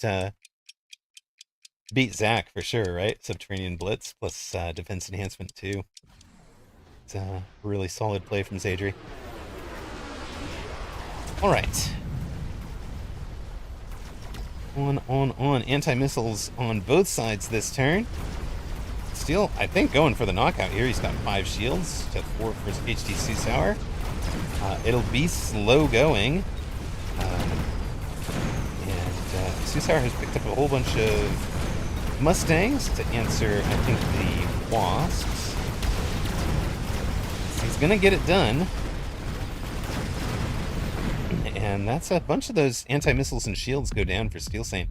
So Steel Sane had looked like he might be on the push for the knockout. Instead, he's down to 667 hit points. Susauer at 830. Probably the last round. We go to round 9, which will probably be our final laser sight. Wasp Swarm, advanced targeting system, advanced targeting the take for both players. This is, at its heart, this one's a range war. They're both playing from deep. Advanced targeting system can range from completely useless if you are, already at point blank in a headbutt, to almost OP, having an extra 10-meter range in a mirror. If your opponent doesn't take it, they are doomed in a range war. If you range war plus mirror if they don't take it.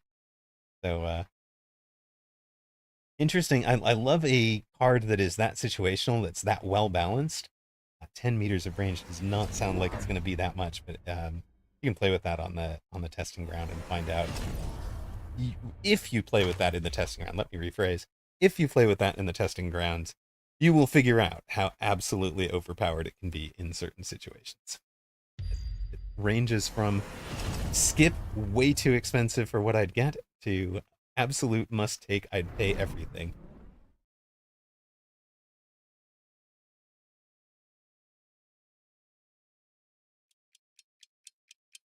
$14 seconds left for Steel Sane. He's still got $750 to spend. Don't run out of time, my friend. Armor on the steel balls. 1 more, 2 more, 3 more steel balls. Gonna let those eat Mustang shots. And by the way, eat some Stormcaller volleys. While possibly even protecting crawlers from the arc lights. You can see how deep these crawlers are getting. They're past the fire. Now they go down. There's still steel balls tanking Mustang shots. That has kept the Phantom Rays alive for a long time, but now the marksmen are getting the job done. Susauer getting the job done. Steel Sane beaten. This is our first matchup of 2 2000 MMR players. Steel Sane, of course, is well over 2000 MMR. at 1970 just due to the season reset at the moment. Both these players far better than these current MMRs. In fact, everybody in this entire tournament is better than their current MMR. You calculate by end of season MMRs. Lantastic says, "Oh my God, you're alive!" Barely, barely. No thanks to COVID, but maybe we should rephrase that. "Oh my God, you're alive!" Yes, but only thanks to some Paxlovid timely prescription. Um, Lau with the win over Huge Poner. The run of upsets coming to a close for the sus named player. Shadoff gets the win over Hikikomori. Dionis over Zadri. Math is Might over Hungry Man. HD Susauer, we just saw beat Steel Sane. A Cowl over the FBI. Sparty beats Play Archer. I thought about showing that match. I thought about it, but we'd already shown Sparty once. Madman Quail gets the win over Ray Unity 1. Sunnyside gets to 3-0 over Gigi Plexed. And Apucci squeaks past River. I thought Apucci was likely to win that, but I also thought River was likely to give him a good match. Both were true. So that is going to set you with 10 unbeatens. Dionis, Madman, Sparty, Susauer, Mathasmite, Akel, Sunnyside, Shadoff, Lau, and Apucci. I think I am going to have to take chat's advice, go make a bit of tea. So we're going to run, probably run an ad break and watch the match with the most hit points. I'll just put it up for those of you that are subscribers. And I will step right away. Chat amongst yourselves or leave me some questions to answer when I come back.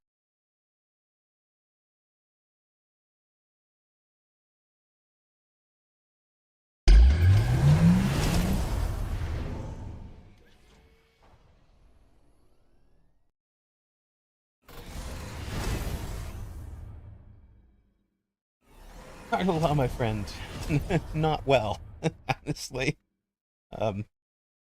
Half alive, recovering, but very, very slowly. Still fighting off COVID after a good 3 weeks. Sucker is a beast. Don't just think of it as a simple cold. Oh yeah, it's just the flu. No, man, it's the flu in. Yeah, you got ads. I'll be right back.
All right. I hope you're doing better. Thank you so much, Scarla.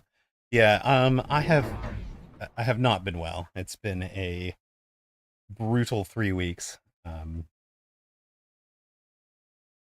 4 days where I literally, I don't know if I honestly didn't feel like I was gonna make it. Just like so in so much pain that I couldn't sleep, and so fatigued and brain fogged that I couldn't even watch a show that I didn't care about. If I cared about the show, I didn't have the emotional energy to watch it. And if I didn't care about it, then it was just so annoying. Like, go away. So yeah, that was those 4 days were the worst. Probably the sickest honestly the sickest I've been in my life. Um, and then along, antivirals, and those got me to testing negative, but still symptomatic. So presumably not contagious. The good news is nobody else got it. My mom brought over some hot soups, but wore a mask, stayed away from me for the most part. Kiddo, we locked. You guys know my ex and I don't really get along. I don't think we like each other very much, but there is a she is an absolute champ. We had a plan for all the way through COVID from back in 2020 to now, where if somebody gets ill in either house, we lock it down. The kiddo stops transiting back and forth. The custody agreement is placed on hold either way. The other parent just gets full custody until there's the sickness is cleared back out of the other house. So she took over, was a champ, planned a great birthday party and all that. And thank you to Anon out there who gave kiddo the shelving, and also to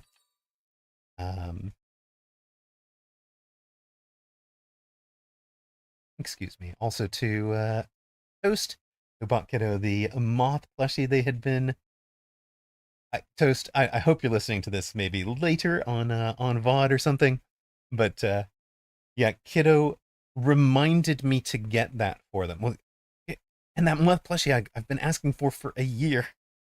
And I was like, I've already got it. I already know it's here. Chad, I tested my poker face. Dachshund says, woof, Emma's back. Back, not 100%, man. Cardelas says, thank you. I'm sorry you had to go through that. Hopefully you got the antibodies now. Congrats on not getting anyone infected. Yeah, not getting anyone infected is the... Yeah. The sucker is gonna die with me, damn it. I'm not getting it, not letting it get to anybody else. Bastard. I'm taking it down with me. Your life ends here, virus. No transmit. I take these things very personally. You said I sound good. I can feel my voice going gravelly. Yeah, greedy Amarok doesn't want to share. Cardalaw, you're not wrong. I can feel my voice going gravelly already, Dachshund. An hour and a half now, I guess, of stream. And yeah, it's rough. Holy heck. What kind of matches do we have? Apucci against Dionis. Shadoff against Sparty. That's tasty. Acowl against Math's Might. Think that's where we're gonna go. HD Susauer against Sunnyside. Love showing Sunny, but we've just shown a Susauer match. And Lau, I would expect, sneaks past Madman Quail. So let's take Acowl and Math's Might for our round 4. I'll put the predictions up for you guys. Acowl representing the 101. As we said, that's the French, but also the Anywhere. Math's Might, of course, gentleman from the 501.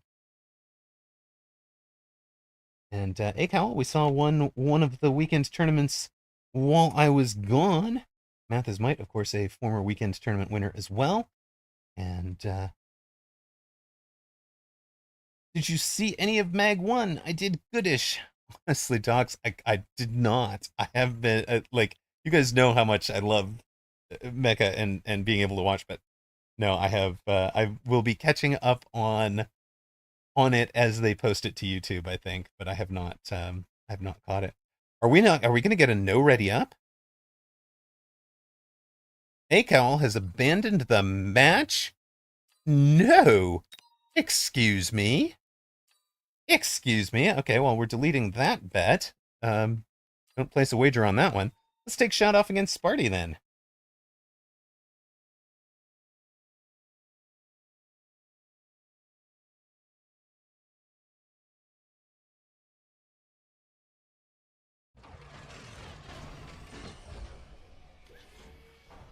Hey, Cowl, what happened?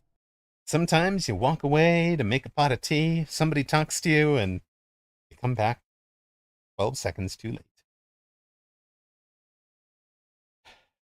And I know, we know that Acowl would have, if they intended to abandon, they would have clicked the abandon button, right? They're not gonna not ready up at this stage of a tourney.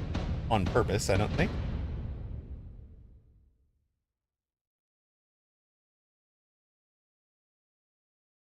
Shadoff, near side, has taken a giant specialist. We haven't seen a giant specialist. No, we did see one giant specialist today, didn't we? No, we saw aerial specialist. So, giant specialist with sledges. Sparty, speed specialist with sledges. All right, show me the magic, Sparty. What are you doing with sledges now? Dachshund says, the one time I accidentally abandoned it was because I was watching this stream. It was a really good match. I remember that. It was a mini tournament, so I was in a different division than you were. And usually, on a weekend, I'm showing you the top division. You're in the top division.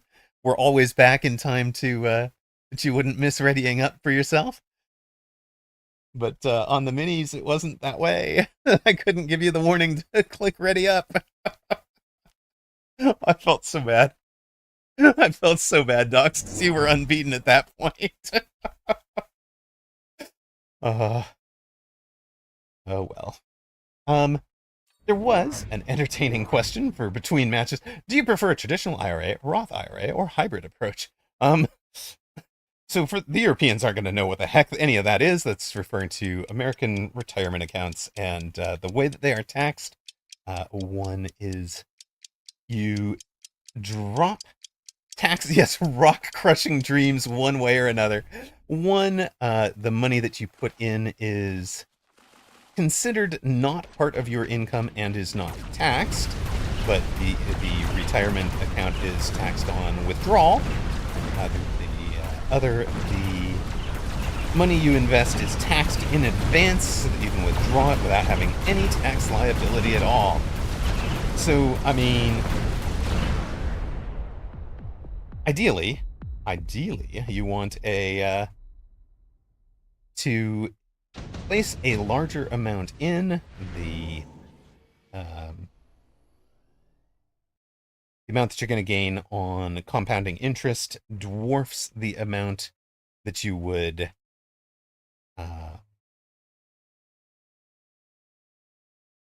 dwarfs the amount that you'd have lost in taxes early by paying early. So I think you invest pre-tax, pay the taxes on withdrawal, and you're better off that way. But I will leave that to you and your tax advisor to decide how it suits you and your own retirement.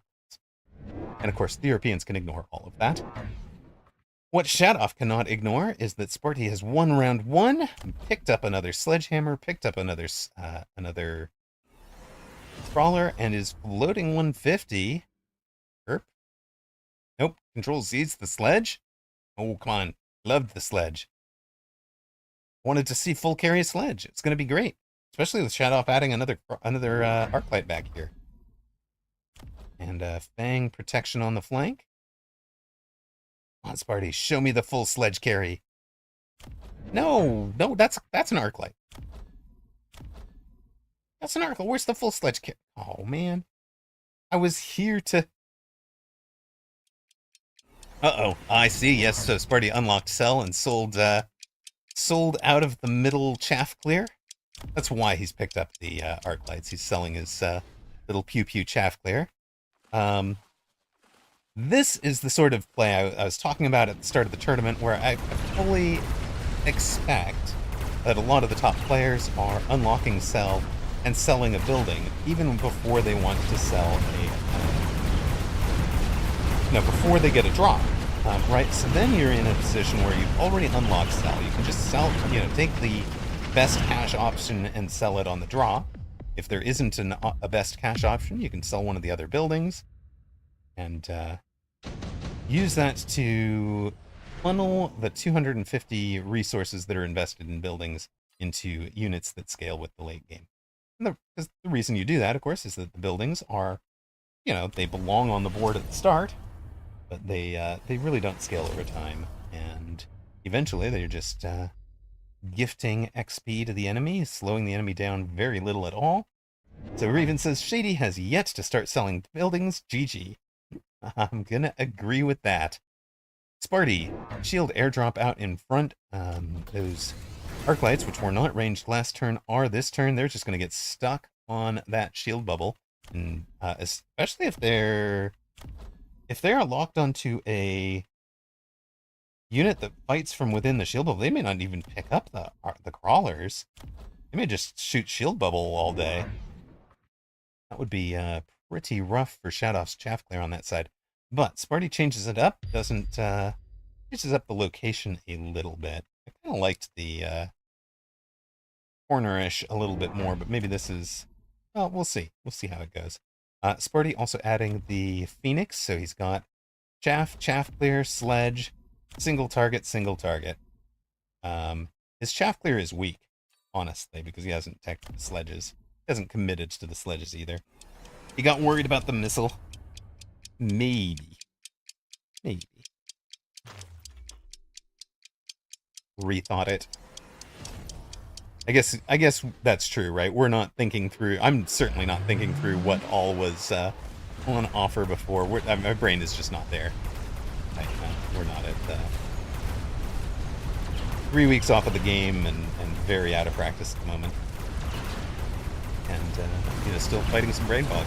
But as you can see, we do get what I was talking about, where some of those Arclights wind up locked. The change in positioning meant that the crawlers did come out and get hit by the Arclights. But Sparty wins the round, keeps the shield, has Shadoff under 3,000 hit points after just 3 rounds. Sparty looking solid. He looked good in round 1. He looks good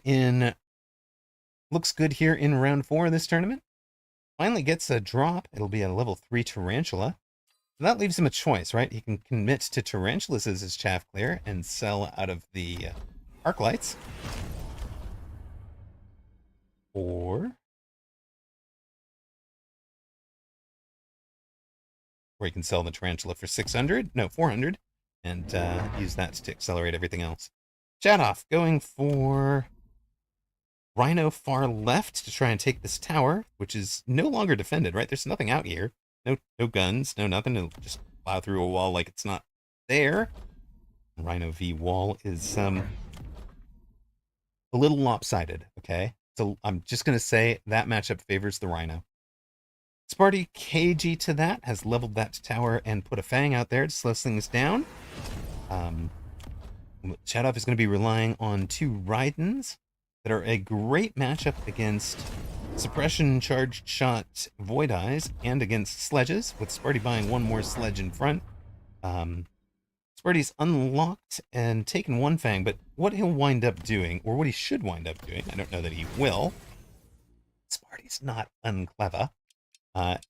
Buying a whole bunch more Fangs and giving them portable shield, because that just ties up Raidens all day long.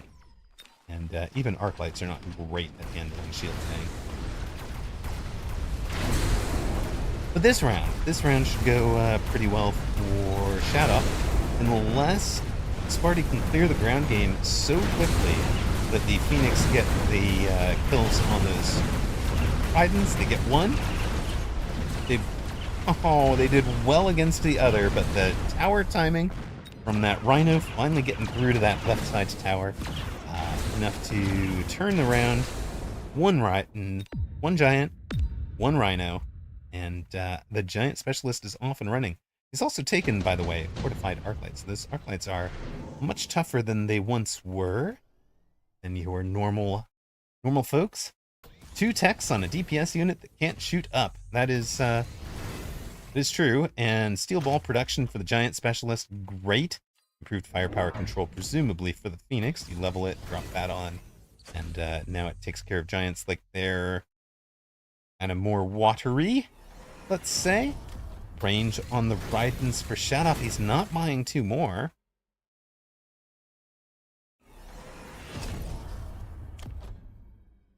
Ranged arcs for Sparty. And to Reven's point, there's no ability to give them fly. They have range and EMP armor.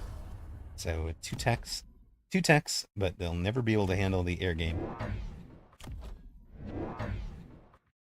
I predicted Sparty buying Fangs, but instead he's gone for a shallow flank crawler, and the Fangs are showing up on Shadoff's side of the board. More things for the single targets to shoot at. Sparty pays the 300s to range some Phoenix, brings out a second Phoenix. Pretty far forward. Bold positioning. Again, it's going to take a while to chew through those, chew through the fangs. Once they do, though, those Phoenix should be in pretty good shape. So I think Sparty may actually have been playing ahead to this possibility by getting that Phoenix out early. Now, Shoutoff using the Wasps to screen the Ridents from the Phoenix. Wasps and Fangs. It's a nice, solid round win here in round 5. He's evened it up 2,900 to 3,200. Get your second unit reinforcement drop.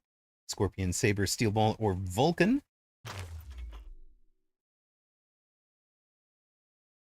Sparty took and sold already the Sabers. Picking up Mustangs. That's the answer he has to have to the Wasps. Shield back here. He hasn't bought Mustangs yet, by the way. The one crawler, and I imagine eliting the two... Elite mass the two Mustangs, right? Yep, there they are. And ranged. Nice play there. And he's got a perfect 500 to spend if he wants to buy a second attack for something like the Phoenix. Or even AA for the Mustangs. Goodness. Now, we talked earlier in the tournament. I criticized a chaff loadout, or a Raiden tech loadout. And you'll see Shoutoff is running much more what I'm expecting. A lot of players have removed ionization to give them the ability to go fork when they need to face 5 wide or 4 wide units like Sledge and Steel Ball, but also chain when they're facing something like this. If you're going to use a whole bunch of Mustangs or have your single targets hanging out behind the front row, chain penetrates. It's been adjusted. Only reduces the range by 20. The cost is pretty low. Chain works out really, really nicely to a whole bunch of different things. Like letting you kill 6 targets if those targets are weak enough. And, you know, that it does 25% damage, but 25% of 12,000 is still 4,000 damage, or 3,000 damage even, guys. So, you know, more than enough to handle the puny Mustangs, even the Phoenix, in a single shot. But Mustangs answered the Wasps, got the Phoenix through to what they needed to target.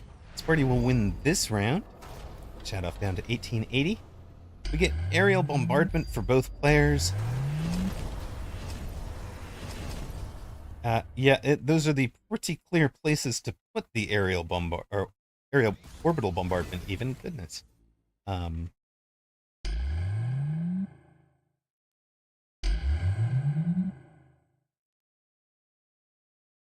Both players even have almost the same shield. Sparty trying to keep his Mustangs alive. This shield has to be a little bit further back because of the crawlers back there. But this one is going to be perfectly placed to cover those Mustangs all day long. Shoutoff picks up energy shield for the Wasp so they can at least survive one orbital blast hit. Orbital bombardment hit.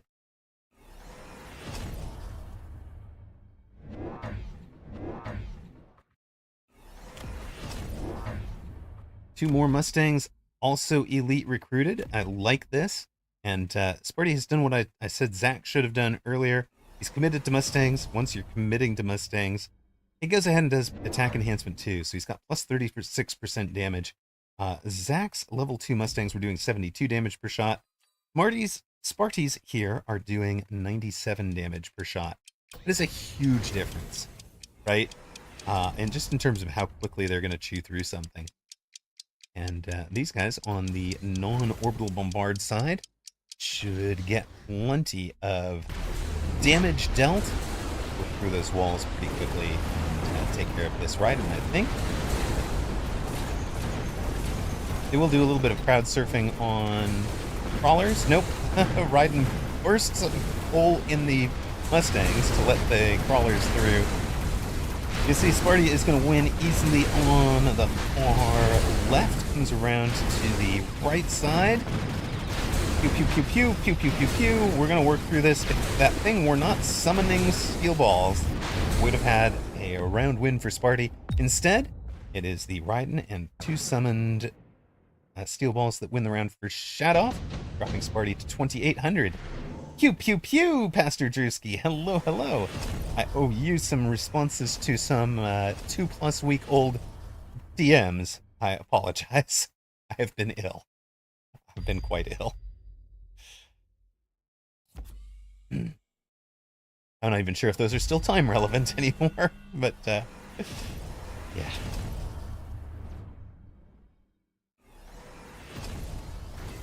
Orbital Javelin. Oh. Games within games. Sparty, I would have sort of expected to Orbital Javelin the level 3 Raiden, because it's the one creating units. So he does the obvious thing and skips targeting the obvious target to instead target the level 2 Raiden over here that Shadoff won't be protecting. Shadoff takes his mobile beacon and protects not the obvious target, but the suboptimal target to protect over here, dodging that orbital just about perfectly.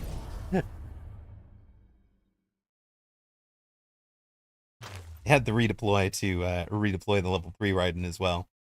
So uses that to protect it from where the Javelin probably would have been. He's got both of them protected. That's actually really clever. Thank you for pointing that out, Reven. Love it. Really, really nicely done. By the way, those heavy arc lights are now armored, so level 2 heavy armored arc light has 36,000 hit points. These are no longer your little 2-legged walkers that an Ewok can knock down with log. These are basically giants on the ground there. And yeah, Sparty needs a lot of single target DPS to chew through them. The armor is just going to eat Mustang shots for days. And oh, by the way, give those Mustangs no XP. That lets the Raidens clean up. Of course, the arc lights their great chaff clear. Solid build from Shadoff. Really clever use of this. I didn't call it out when he took it, the fortified arc light. I think he took it on round 2. Very, very nice. Yeah, Falak, you're right. Sparty probably expected him to redeploy or move the big one, and that's why he was aiming at the second one. All right. Shadoff has Sparty down to 1,600 hit points. You've got the option for level 2 Fort, level 3 Wraith, double Sabers, or 1 level 4 Typhoon. The Wraith would have been the sell option, so Sparty takes 2 Sabers to keep. Shadoff goes for the level 2 Fort, also a keep option. 2 more forts. Fort AA Barrage, a 3rd fort. Go get those Phoenix with the AA Barrage. So 4 forts, 4 Raidens, and you know, these arc lights are giant quality hit points, 54,000 on these level 3s. Armor to make sure that you're taking nothing from the Mustangs. I mean, literal 0 damage, right? Because the level 2 blocks 120 of 146 from the level 3s. The level 3 blocks 180 of that, so the level 3 Mustang's going to do 1 damage per shot to the arc light here. Brutal. Sparty in trouble. He looked like he was commanding things, looked to be in great shape, but now that Shadoff has got some levels and techs in those arc lights, it's a little grim. I think this is probably the last round.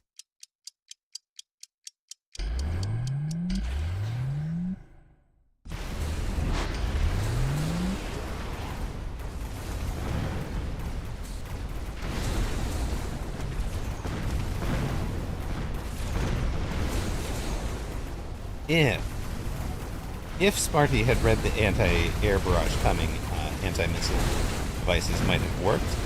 Instead, though, the Saber is getting a job done over here.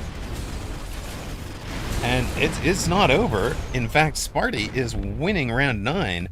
Amarok out of practice casting. Shadoff down to 737 hit points. Paul Boeing.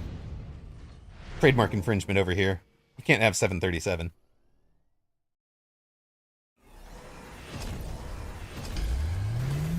Oh, no, wait. You couldn't have 737 max. Never mind. Advanced shield device was taken for both players. I think that was last turn. No, last turn was the fort. Advanced shield device taken this turn. At this stage of a game, you're going to be buying so many shields. It makes good sense. It does not help if Shadoff had picked up barrier. Instead, he goes for range on the forts. It is effectively a range war at this point.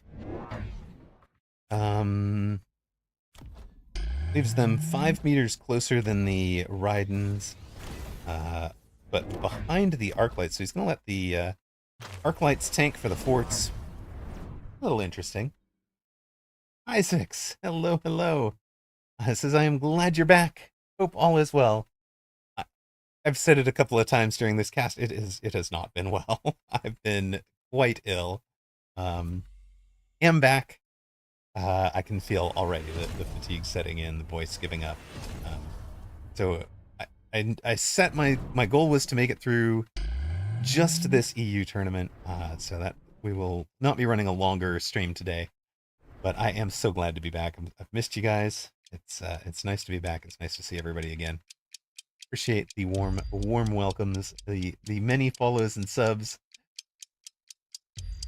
Yeah, don't push yourself. I'm gonna say I appreciate Flint, Ragin, Whooped, Ghosters. I think all Onyx as well. I think all 5 of them basically gave me that advice. I was thinking about pushing myself to get back to get back in the saddle a little bit earlier this week, and they were all like, "Look, man, if you're still symptomatic, if you're still getting fatigued before the end of the day, don't push it. Your body matters more. We miss you, but we will wait for you." Shadoff goes down. Sparty gets a second win here. Nicely done. I did not think he had the single target DPS to get the job done, but he elite recruited. Remember how he elite recruited the Mustangs? He goes ahead and elite recruits the Void Eyes as well over on the left side. Boom, boom, boom. Behind field maintenance level 3 Sabers. These things are super tanky, so that slows this whole side of the board down. Ignores the anti-air barrage, which is taking out the Phoenix. Didn't get sucked into that. Instead, just dropped aerial specialization on the Mustangs. Shadoff never did take Chain, which I thought he should have. And at this point, Chain or EMP on the Rydens would probably have made a pretty big difference. For example, shutting off the Sabers or chaining from the Saber to the Void Eye behind it would have made a huge difference on this board for Shadoff, but he never did come back to teching those Rydens to really contribute. Did kind of one of the mistakes that I will make, where he's maybe overspread techs across a few too many units. It's kind of locked into, I've got the forts now. I'm gonna double tech the forts. But yeah, Sparty said, yeah, nicely done, man. Since these Void Eyes are nasty and absolutely key to have elite recruited them. Range, suppression, charged shot. They are doing 1 billion damage. Okay, maybe it's not 1 billion, but level 4 Void Eye has done 300,000 damage over the course of the game, and this guy, 2 rounds, has done 40,000 damage. This round kept alive a little bit better, does 33,000. This guy winds up doing 200,000 over the course of 2 rounds, 134,000 on the last round of the game. So really, really nice choices. Ian Sterncook says, I am happy that you are back. Hope you get healthy and well again really soon. Thank you. I appreciate it, man. It's definitely, it's been too long. I'd never been this sick in my life, and it's very slow going, but I really appreciate the each and every one of you that reached out. I mean, I had people that are little Lexi reached out, like so many of you reached out to wish me luck and wish me a speedy recovery, or just because they'd noticed that I wasn't on. People who aren't in the guild and didn't see the update. Why? Here, 10 rounds. Sparty gets the job done. Let's see who will be joining him in round 5 of this tournament at the undefeated level. Apucci gets the job done against Dionis. Lau, as we knew he would, defeats Madman Quail on almost a perfect round. Sunnyside and HD Susauer, I knew that was going to be a good game. Sunny squeaks by on 250 hit points. And of course, we cast Mathis Might's dominant defeat against Akowl when Akowl failed to ready up. So, 5 remain. Shout off, you're in the spoiler role against an Apucci. Math facing Sunnyside. Lau against Sparty. Holy smokes, there is not a bad match in that group. Nope. What just... Oh, I see. This is over. All right. Yeah, thank you so much, kind Stern Call. I'm gonna run the ads, I think. Sparty points out that he had the double tower attack going. I did call that out. You took that when you got into the Mustangs, which I thought was really clever. Worked out really well. I'm gonna go pour a tea real quick. I started it before this match, so the water is warm but not quite boiling. So like 90 seconds. I'll be right back. Don't go anywhere. Round 5 coming right up. I think we will take Math versus Lau. And if you wanted to follow, well, I said I was going to root for the spoiler, but honestly, I don't think I can root against Apucci here. Be right back.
Eight per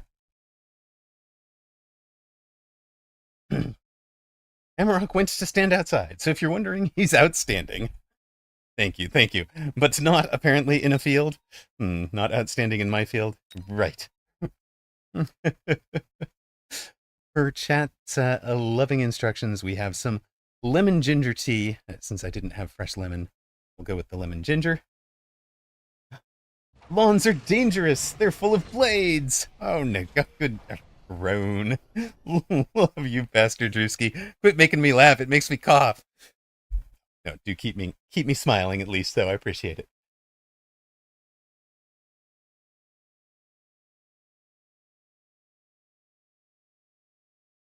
Ooh.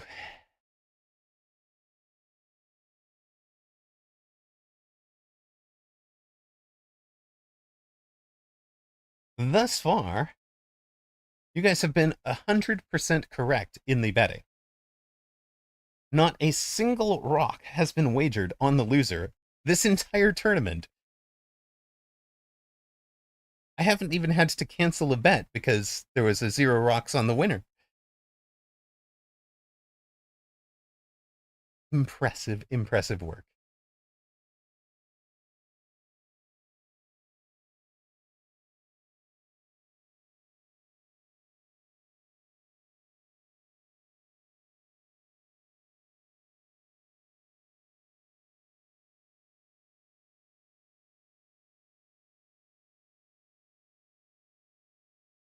And we will put that bet up momentarily for you.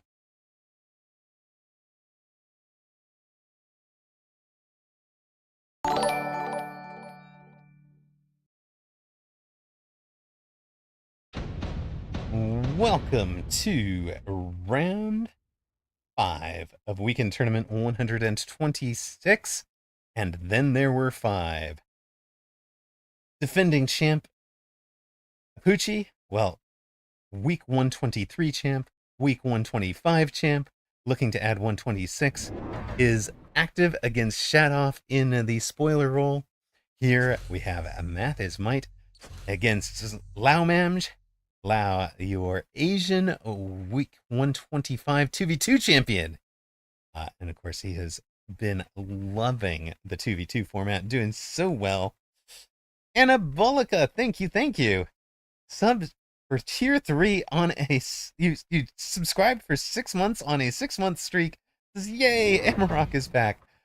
How are you? How have you been? Are you out of hospital? I hope you are well. I hope you're making a complete recovery from your issues. I have been ill. I've been sick as a dog with COVID, so I've missed you guys tremendously. I appreciate all of you who reached out and sent thanks. Hell yeah, out of hospital and all fine again. Let's go! Congratulations. I know that the rehab has been a absolute beast. So it is. I'm proud of you for getting through it, man. Well done. Well done indeed. Math is Might on the near side, blue Rhino Specialist. Lao on the far side, red Amplify Specialist. Went for Amplified Sledges. Nasty. Nasty, I love it. And held one of those Amplify cores for round 2. We've got a haste module available. For those of you that love a Mustang, that is a great item for the Mustang. Quick teleport if you were going to play, play the gospel or play other flanking shenanigans. Math is Might's going to skip. Lao is too. Both undervaluing those two, or just probably more accurately, valuing having the monies to do with as they will. Neither player selling out of the buildings, by the way. Neither of them has unlocked sell. Neither of them selling. Even though these field cannons in the middle aren't doing much, there's not a whole lot getting into range of them. They both add Stormcaller on round 2. Very much meta at the moment to go ahead, take some Stormcallers, blow up your opponent's static buildings and slow-moving units like sledges. Of course, Stormcallers are pretty weak against sledges, but it does work. Yeah, skipping a haste module feels wrong to me, Reven. I fully agree. You better have had a great use for those 50 bucks. They did, both of them spent the 50 to unlock the storms and buy 2 storms. Anabolica, it's it's plus a small percentage damage and plus a movement speed, right? So what that means is if you've got a unit like that shoots rapidly, like a Mustang or a Typhoon or something, you're upping that damage that doesn't get wasted in overkill, and then it charges up to the next unit to shoot, and it's basically almost always engaged in the fight, always catches up. Opponent can't keep it out of the fight by distracting it with a flank. It is perfect for a unit that's out in a flank screen role, because it'll take care of that flank more quickly and then get back up into the main fight more quickly. the one thing you don't want to do really is put it on a standard positioning um, unit kind of right in this central area. There's just, you don't get as much value out of the haste proper. Hello, Simoli. He's back. He's back indeed.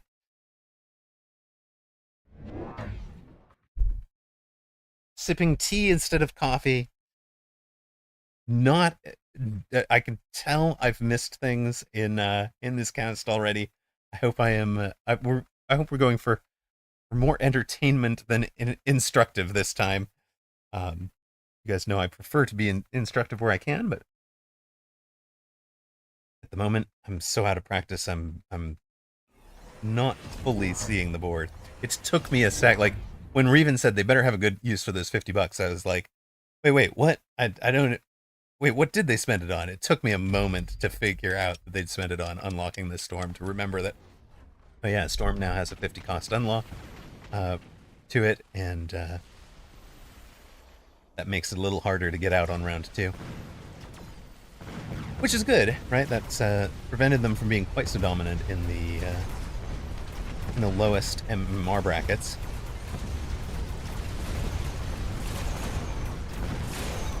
Clever little wasp here for Laumamj. Level 2 from the drop, level 1 over here. Really slowing down the single target damage dealers from Math's Might. There are some fangs. Those fangs are finally dead, so the wasp will carry the storm colors, and marksman survive as well. Lau, 3 rounds in, 3 rounds victorious, has Math's Might all the way down to 2073. Math was a... Yeah, it's almost like you took a month off. Exactly, Hackmanic. What the heck? Looks like I haven't looked at the game for 3 weeks. True. It's no, not true. I fired it up a couple of times. Yeah, I did not do much.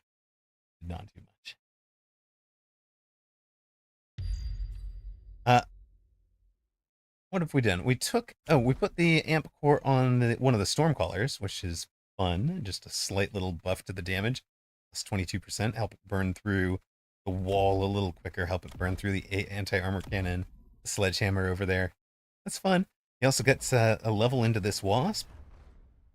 Note that Math's Might doesn't overreact to the wasps yet. Hasn't taken Mustangs or anything. Just kind of building out, well, kind of building out the board, but you can't do that forever, buddy. What he's hoping is that the tankiness of this Rhino is going to let the Fangs survive.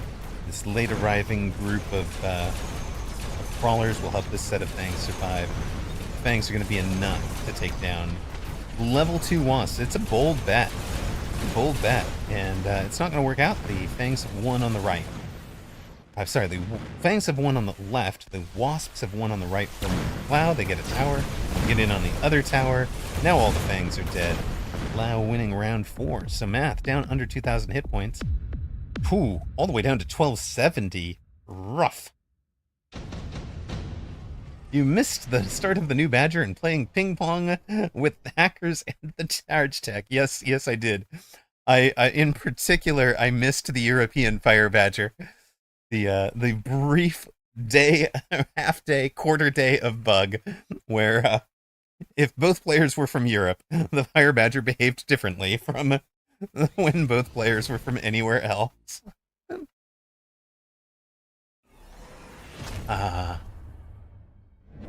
I do wish I'd seen that one. I didn't even get to catch that one. Maybe I should find a Rooster VOD if that happened to him. And yes, I missed the week where the sledge was absolutely unstoppable. I mean, look, if you nerf everything else, eventually Sledge becomes the most powerful unit in the game, right?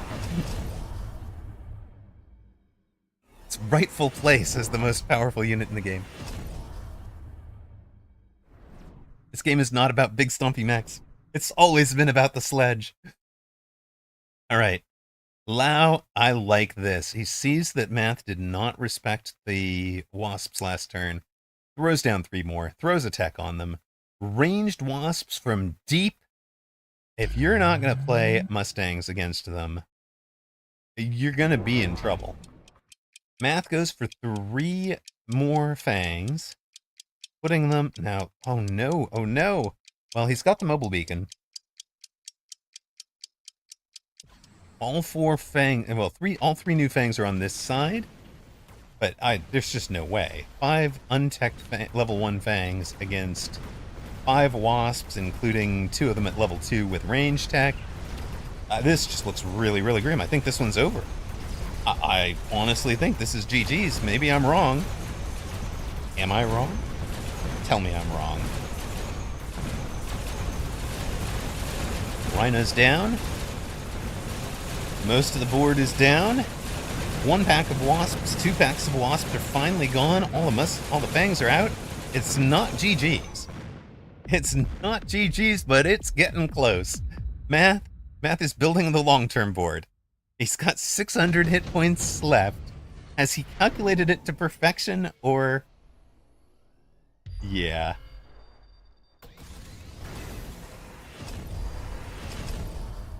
See, Wasp has always been very, very strong. The problems have been using it correctly. And if, and protecting them correctly. If you can catch opponent not winning the chaff war and protect the wasps with chaff, then they've always been very, very good. There's the Mustangs. It's a bit late. They are ranged. He pretty much has to range them. But they're going to be in under that EMP. Oh, they're not close enough to protect under the same bubble. Are you going to buy a shield at all? Or are they just going to get double detect? Detect, they're going to have less range than the wasps, guys.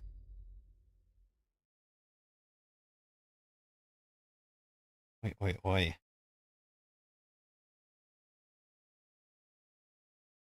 it a round too late?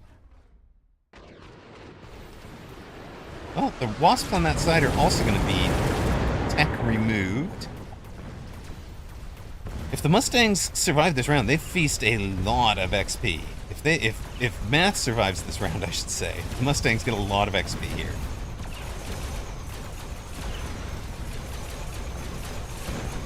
You can see how slow it takes for them to clear a level 3 wasp on the left.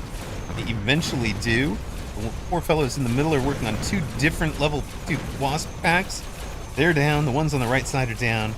Is that it for Math is Might?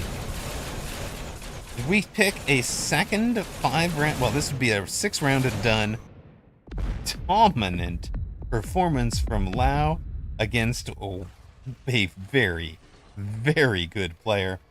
2266, 2264. These two could not have been more evenly matched for MMR. Lau, your victor. Humping. And this board looks so unassuming, guys. What is this board? Does this board look like I just dominated and won in 6 rounds? I've got a couple of sledges, no techs, from my starting pack. I've got, what, 1, 2, 3, 4 arc lights for chaff clear. That's it. Ranged. I've got a couple of marksmen, 3 marksmen, no techs on them. Just a couple of levels. 1, 2, 3, 4, 5 crawlers in pretty much the standard places. And then Mustangs, the wasps that never got answered. Level 2 and a level 1. Then a level 2 and a level 2. Then level 2, level 1, level 1, level 1, level 2, all with range. And by the last round, levels 3 and 2, all with range. Way overpowering level 1 Mustangs. At that point, I think Math needed to be able to elite recruit them. Level 2s needed to be able to protect them from the EMP barrage, because these two getting tech removed made it even worse. Sure, he was in the 1-on-1, but yeah, that's Math building what looks like the better long-term board. Lau just finishing it out. Nicely done. Told you, the guy is good. Let us step. Well, Sunny against Sparty. Fun, but let's step in. Let's see if Shadoff is able to extend or shorten this tournament for me. I'm have been hoping somebody will shorten it to make this a 6-round tournament instead of a 7-rounder. I'm just running out of energy. Apologize. But I'm, Pucci is one of the all-time greats. He's the defending champion. He won the double on week 123. He won the double on week 27. He won the double on week 123. He's kind of good at this game. He's been kind of good at this game for 2 years. You're not following a Pucci. Why? Why not? Why are you not? I mean, unless he has personally offended you. And the guy's like the most inoffensive person ever. In what world could he possibly have offended you? Sorry. Yeah.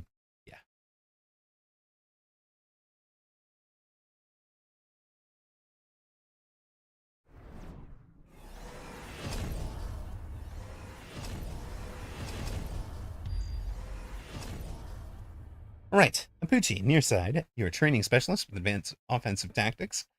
Currently losing. Currently getting completely hammered. 50 whole hit points below Shadoff at 37.97 and 38.47. Aerial specialist with advanced offensive tactics for Shadoff. They're already in round 7, so they have been just chipping away at each other. There's not been any big breaks in this game.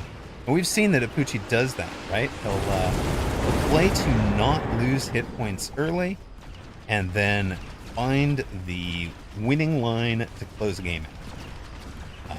And when he closes it out, we saw him, for example, turn it around and drop 3,800 hit points on somebody in 3 rounds quick. So it could be the sort of story that this game will tell. We'll find out in a moment. Right now, level 4 heavy armor tarantula with range and splash, paired with a level 2, level 1 over here, backed up by level 4 Mustangs that have leveled again, and advanced targeting system, an instant take for Apucci. We talked about how valuable that is in a range war. Shadoff also pretty much has to take it. I'm sorry, did I say level 4 Mustangs? I meant level 5 Mustangs, who are now level 6, and they've done 75,000 damage just since we got here. Yeah, that's a little bit worrisome for Shadoff. What are you doing here? How are you even stopping that? And Apucci going to mobile beacon them. Doesn't need them distracted by crawlers in the corner. Level 1 Tarantula will take care of it. Just wants them to come up and around the oil. And then they can work from here. They should work left to right, or right to left through the towers. Apparently the Mustangs, high-level Mustangs, must have been a drop, because Shadoff also has 2 level 4s, ranged and splashed. So I'm guessing what we had was level 3 Mustangs, and Apucci has intensived them maybe a couple of times. Maybe 1 natural level and 2 regular, or 1 natural level and 2 intensives, or it could be 2. Yeah, that's probably what happened here, right? We had, in fact, I'm going to rephrase. Bet they were level 4 last turn after an intensive training, and this round, then he leveled them to 5, bumped them again to level 6. That's what's going on here. Toast! Nash! Welcome, both of you! Holy smokes! This is Emma, you're alive! I am. Just Nash XYZ gifting out subs to Cardala, Felixson, DJ Dryco, Khaled Blog, Block Zombie, and Mr. Man #1. Thank you very much, my friend. How have you been? You've been around for, oh my god, and then gifting more to Silladin, the Serpent Lord, the Pine Stern Clock, Dachshund, and Bovite. Thank you so much. Toast throwing down for C. Mully. Thank you, deeply appreciated. Zat Nash says, so good to see you back. Thank you. It is really, really nice to be back. Toast, I missed you too. I missed all of you guys. I was sicker than I've been in my life. And, yeah, it's, I do not, 0 out of 10, I do not recommend getting COVID. Beast had me, absolutely completely wiped out, bedridden for 4 or 5 days, and then a full course of Paxlovid 6 days or whatever is the um to kind of get back to this state, which is kind of weird, where I'm like somewhat symptomatic in the mornings every day. I tire really easily. Um, Wind up symptomatic half through the day. Be all right. Yeah, I know you were probably thinking about it, but I really recommend. There's way better games to get. COVID is just terrible. Just I mean, it's overdone. It's just kind of loot box, whether you get it mildly or get it terribly. Get the full version of it. Like it can be a bit OP. It's not balanced. It's not balanced at all. Just skip it. The devs abandoned it. Exactly. Exactly. Toast with a gift sub for a Reven. The Sagey says, I'm glad you're feeling better, but what the heck was with you voting on me losing today? That was not that was actually just a way to say hello to Zach. Zach is if you don't know Zach, the guy you were facing, Salt Monkey, in that match. Salt Monkey is one of my mods, one of my longtime supporters, one of the VIPs on the channel. He's done like my logo. He's full. Yeah, holy hell, yeah. The fever was insane. Like, I'm sitting here running laying on top of the bed, sweating, running a fan over my body. Absolutely crazy. And like the fatigue from like not running. I'm sorry. The fatigue from standing up, walking I think it's probably 12 feet. That's 4 meters at most to my ensuite bathroom to refill the water, which I was only doing because that jerk Raging Jim G had the nerve to DM me and say, drink lots of water. I cursed his name every time I forced my ass out of bed to go get the water. And it would leave me heart racing, like sweating from the effort of walking 4 meters. Yeah, it's very snowbally, exactly. So, Ragin, thank you for that message. I retract all of the curses that I sent your direction.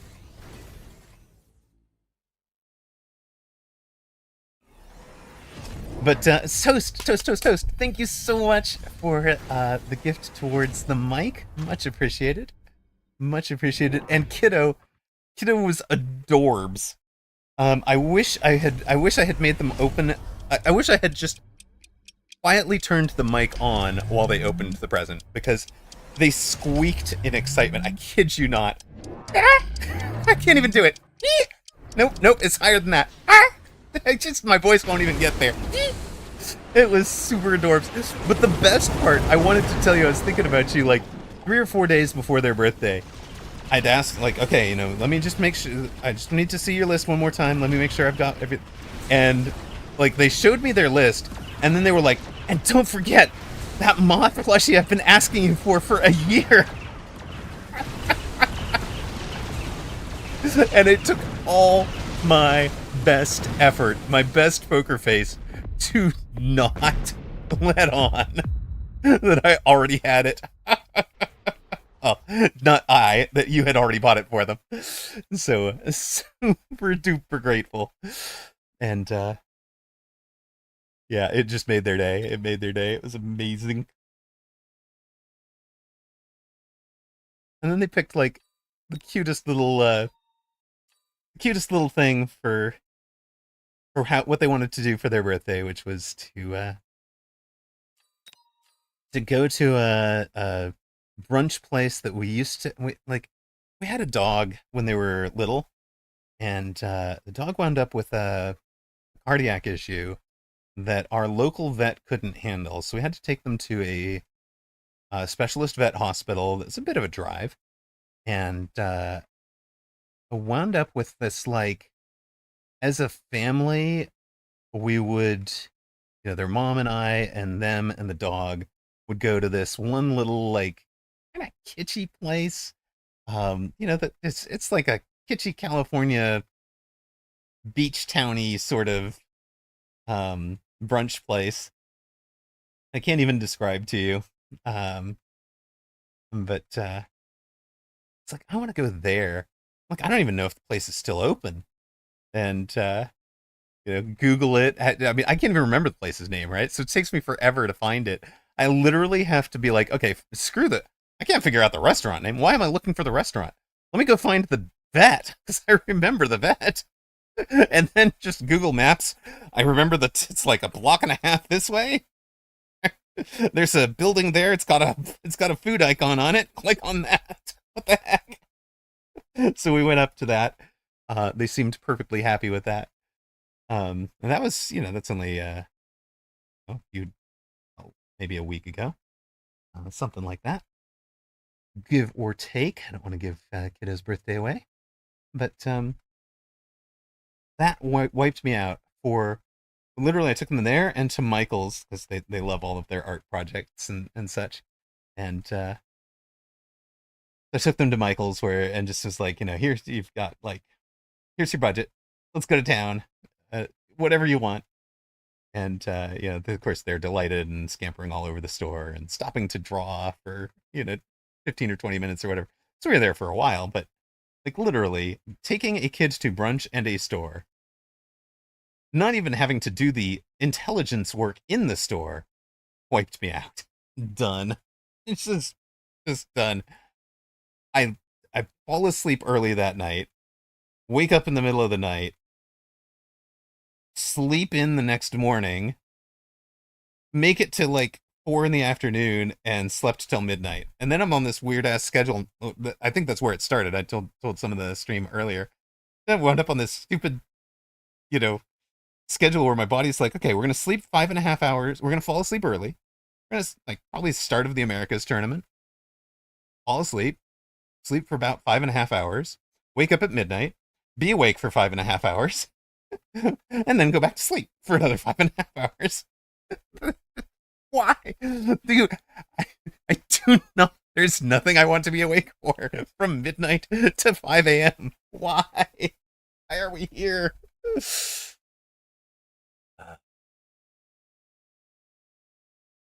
And then symptomatic in the mornings is just really weird. Like it's like I wake up coughing, congested, slight sore throat, um, and feeling a very mild fever. Like it doesn't even show up sometimes. It just feels feverish, or it winds up being like less than a degree, like one of those 99 degrees, but not over 100 fevers. You know what I mean? And I'm testing negative and all that. I don't think I'm contagious anymore, but yeah, it's weird. And then like that generally clears up. Like I've been making it, a day by day decision. Am I going to stream today? I'm going to stream the day that I wake up not symptomatic. Um, and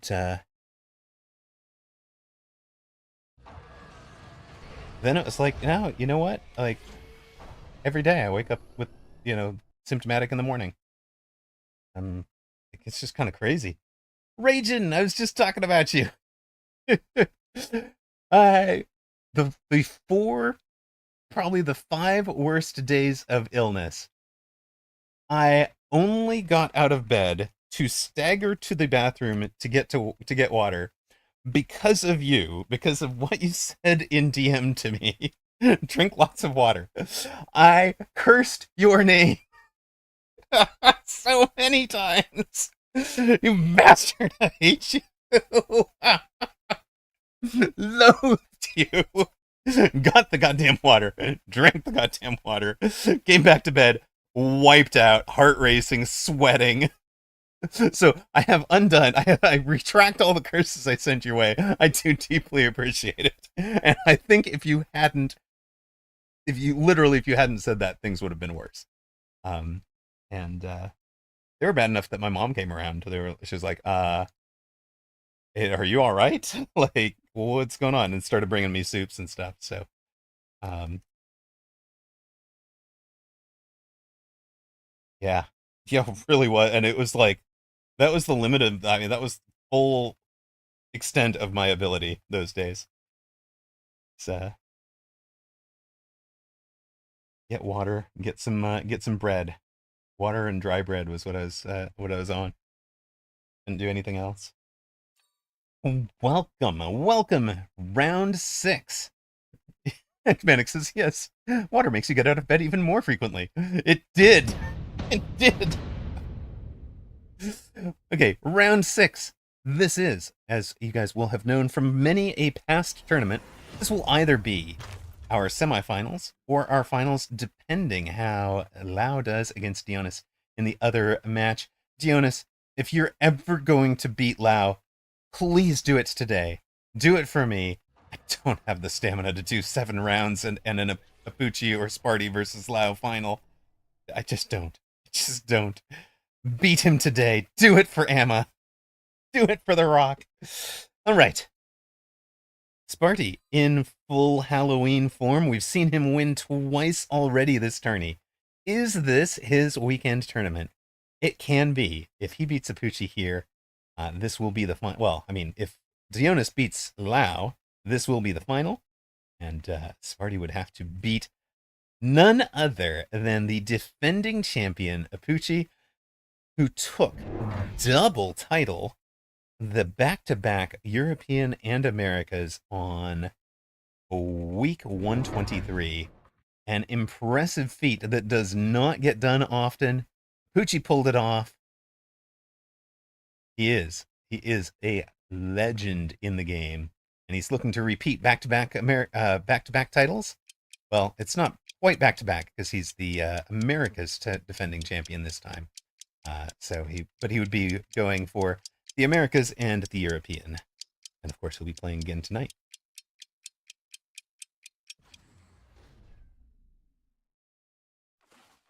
Just pointing out this party is in full Halloween theme, rocking the pumpkin look,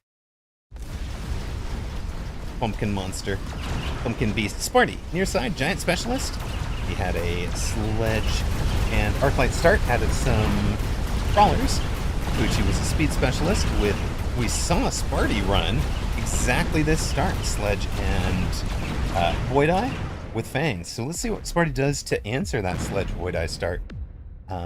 He's down to 4,300 hit points. In fact, he had the same specialist that game. And I was encouraging him to run a full carry sledge build. He wound up running the full carry Void Eye, despite there being Raidens in the air opposing the sledge and Void Eye line. Sparty pulled it out with about 1,600 hit points to spare. So we'll see if Apucci's on a similar line. We'll see what line Sparty takes against it. We have the new Fire Badger, new art, new techs, Scorching Charge, one of them, Counter Fire, one of them. If either player is into the Fire Badgers, we'll talk about those. We haven't really gotten to see any of the new techs in depth. Somebody took Counter Fire, I think, in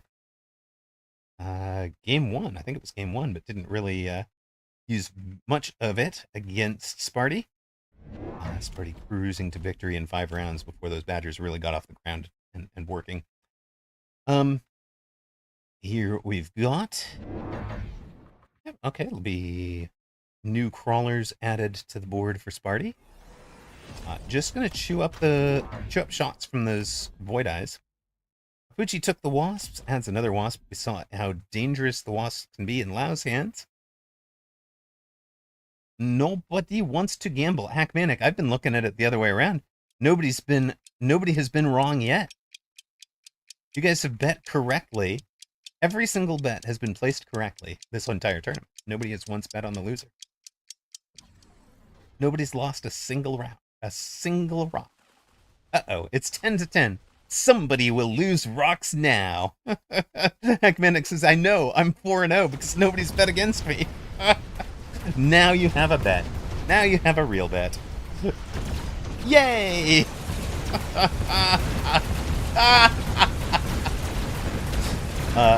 16k to 10. What kind of odds are... Somebody else has got to bet on Sparty in these last couple of seconds. Even if he is down to 3650, you've got like 1600 to 1 odds.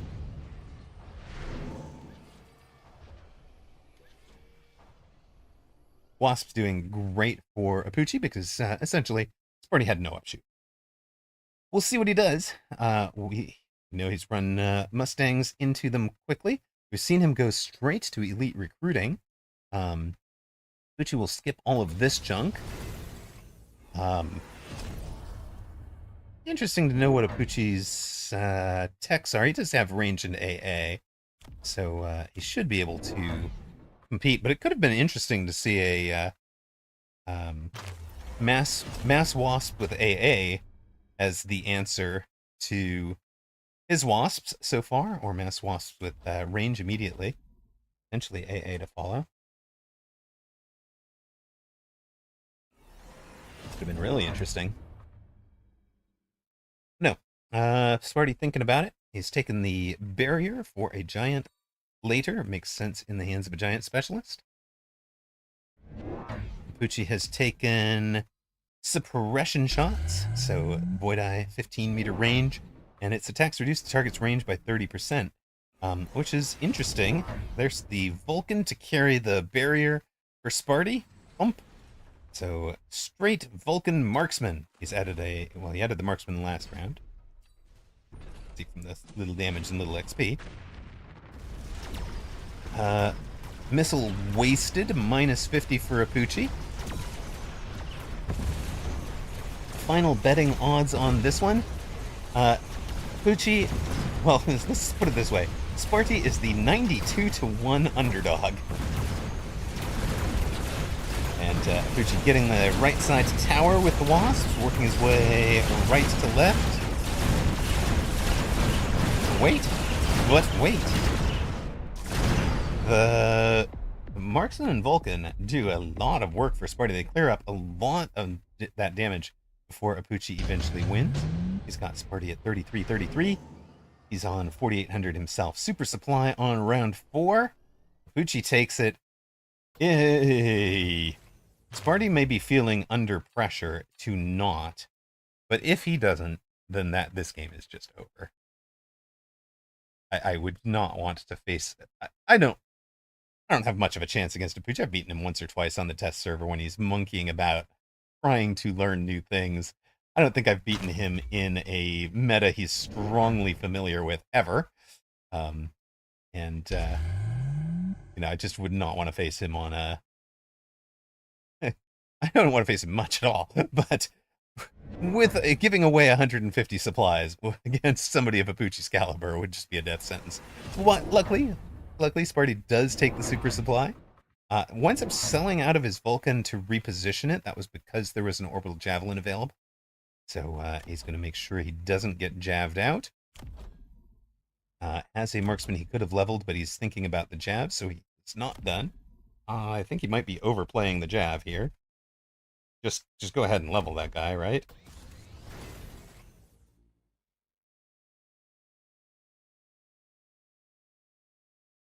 Right? What am I missing?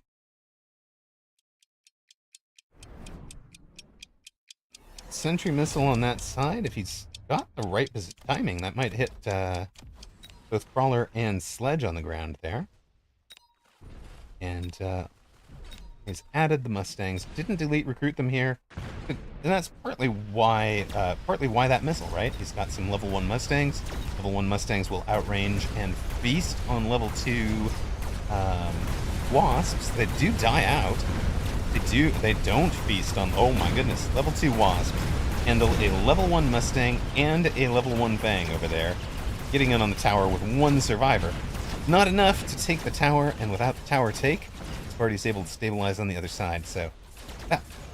whether or not this Wasp gets the tower here, it will eventually die to the Marksman, assuming we don't run this round all the way out of time before that happens. 6, 5, 4, 3, 2... Oh, it was so close! It was so close to that Wasp surviving, but no. Our hero Marksman getting the job done for Sparty. He's finally won a round. 45-20. Poor Wasp. Shot down in his prime. Never given a chance. I didn't even have the grace to attack from the front. They shot him in the back. Cowards. Cowardly marksman.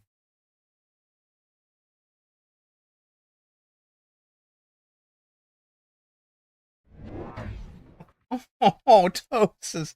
I only played one match of Mecha while you were out. I gospeled in one, but I was like, it's just not the same without Emma around. Oh, thank you. Yeah, quit making me cry, Toast. Oh.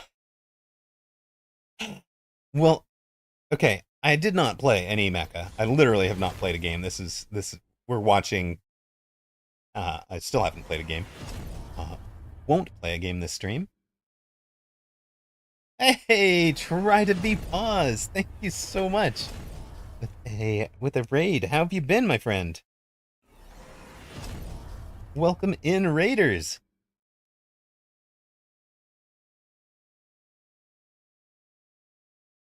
You have been busy. That's good. Well, busy is work got very busy.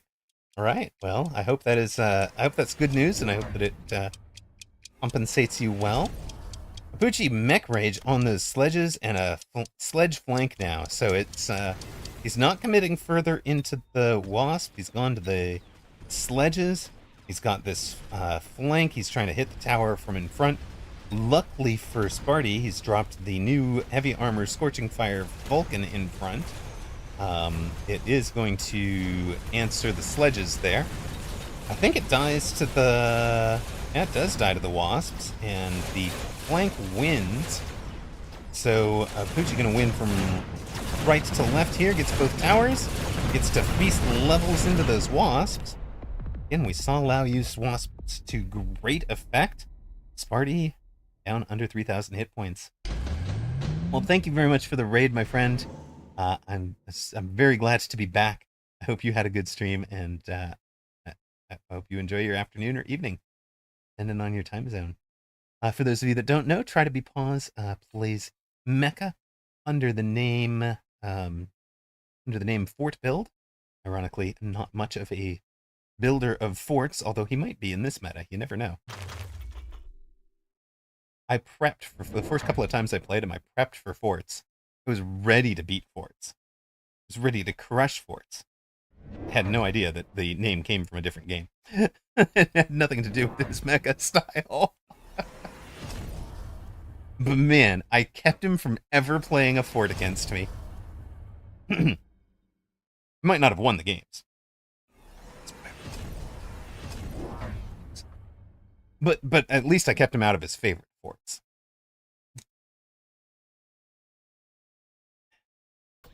yes, that Try to Be Paws his fort build. Oh my god. The bottom of the lemon ginger tea is very spicy gingery. Holy smoke. You just feel the sore throat giving up, like screaming, like nope, we're done, we're out. The ginger can just win. Ginger just wins. If I went up against Quack Attack, what types of duck-based builds, but duck-based tactics would you prepare for? I'm trying to think of a bill pun here. I'd send you the bill. No, I'd be prepared to get surprise billing. No, none of these just aren't working.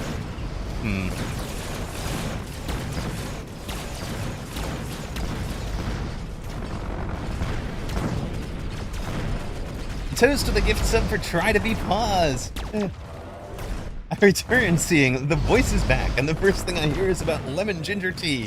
Coincidence? I think it's true. Abyss for Apuchi, winning around 6 here. We've talked about it. He is so good at not losing hit points. Sparty's winning the ground game, so Apuchi has an answer that Sparty has no answer for. Wins another round, leads 600 more hit points. Steel production line for our giant specialist. He's already got all the world's Vulcans out there. Now he's going to go Vulcan Melter. It is a Exodia build. Thonix says he's back. How you doing, Emma? Hello, hello. Welcome back, my friend. I have been, I've been better, honestly. Emma seems to be getting stronger by the match. Really, I don't feel like it. I do feel like the lemon ginger tea may have helped quite a bit, but yikes! No, I can feel the fatigue. It's not that you guys need to know, but I'm actually sweating a little bit, so probably running that 99-degree fever. Body just still fighting very low-grade infection. Trying to finish this beast off. Saishu Heiki says, you know what? I feel like a piece of bread would suffice against Quack Attack. And Quack says, no, my one weakness. Fair. I even have a piece of bread. You worked 6 hours in the sauna? Trust me, I've sweat a lot more than you. Worked 6 hours in a sauna? I'm so confused. Sauna isn't... Sauna's not... Sauna's supposed to... I might be sicker than I thought, guys. Did he say he worked in a sauna? I've got to be reading this wrong.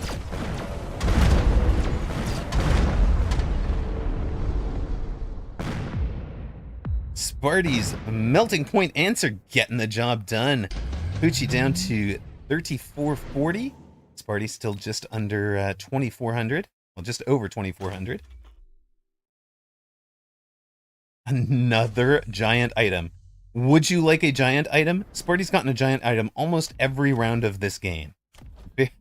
I honestly, wait, because he's had 2 drops. 2 drops, 4 giant items. 6, so there is 1 round where he has not gotten either a unit drop or a giant item. Holy smokes. But could you ask for better luck? Let's take a quick moment to check in. Lau has beaten Dionis. So this is not the final. This is the semifinal. Lau awaiting the winner, the number 2 overall seed in this tournament, awaiting the winner of this one in the championship match.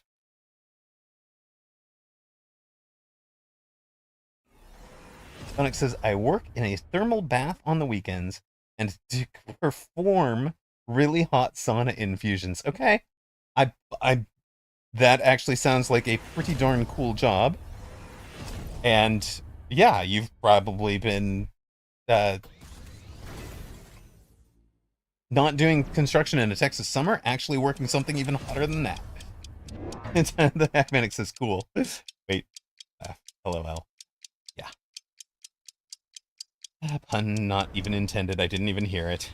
That's tragic. You guys know how much I love puns. Alright. Despite the ad of the...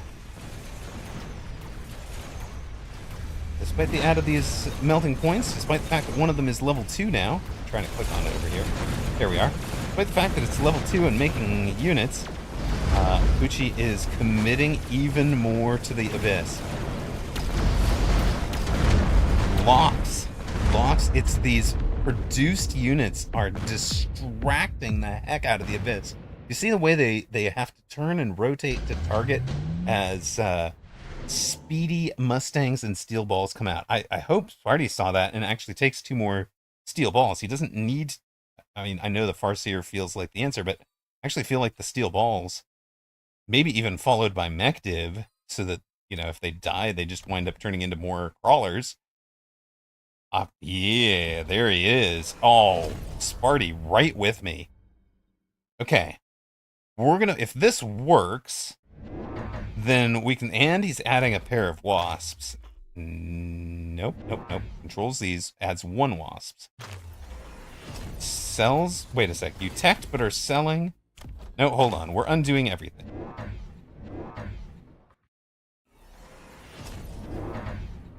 Eliting to, no, wow, man, he is rethinking this turn 17 different ways.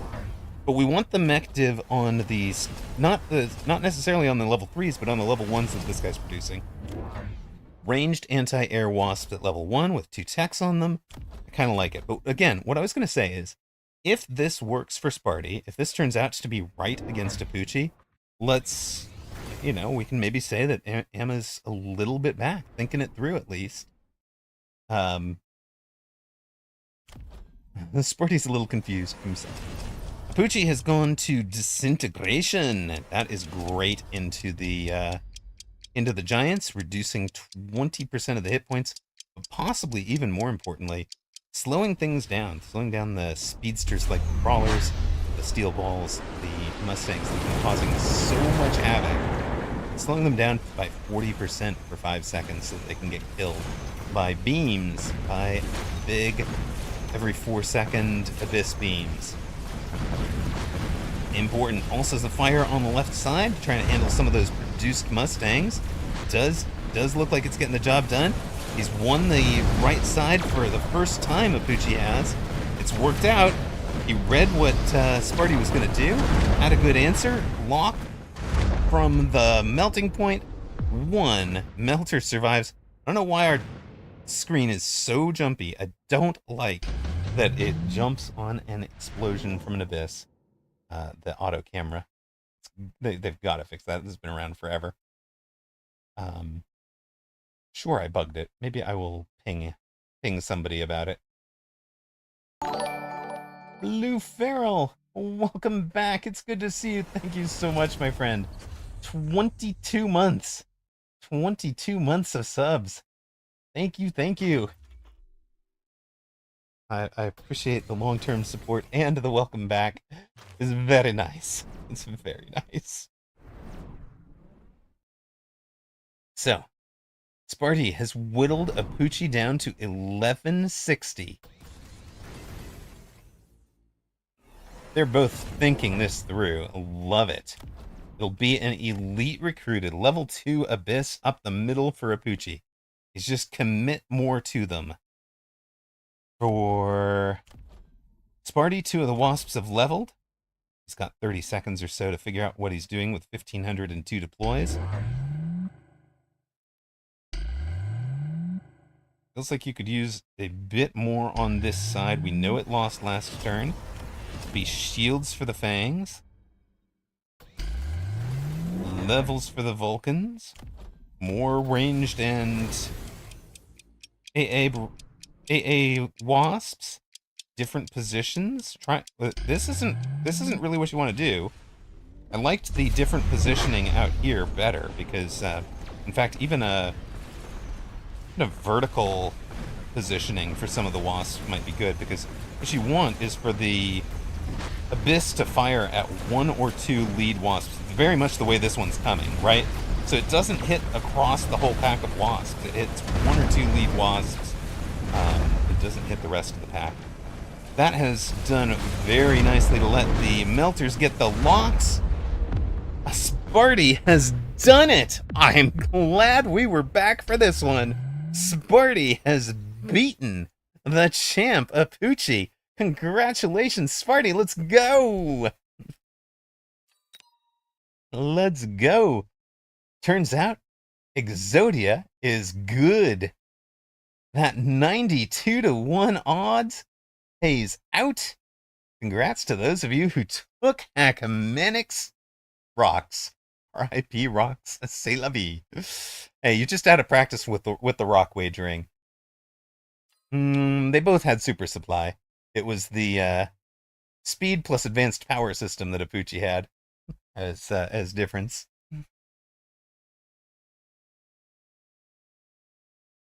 Sparty, nicely done, sir. I like the wasp answer here, for a couple of reasons. One is, he's got the mustangs, but the mustangs aren't ranged, right? So the mustangs actually engage a little bit, but then wind up charging under the wasps. And what that let happen was these abyss would fire at some wasps, then at some mustangs, then they would take on a couple of wasps, then they'd take on, mustangs or crawlers again. It was, no, Sparty did take it after thinking about it for a long, long time. He did take it on when it was offered. But So economically, they were even. But really, really nice plays from Sparty to beat one of the all-time greats. And now he's got one more great to face. Laumamj versus Sparty. Did we come back? Is there any chance that we came back in time to catch Sparty's first weekend tourney win? No. No. Wait, and we cast him in round 1 and round 4? You just can't script this kind of thing, Am. You just can't script this kind of thing.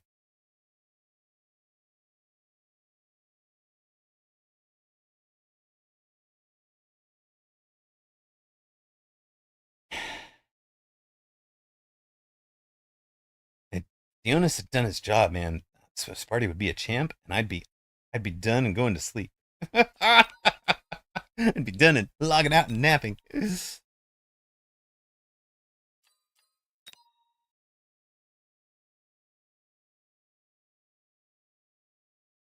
Not with that kind of attitude. Love it. Love it.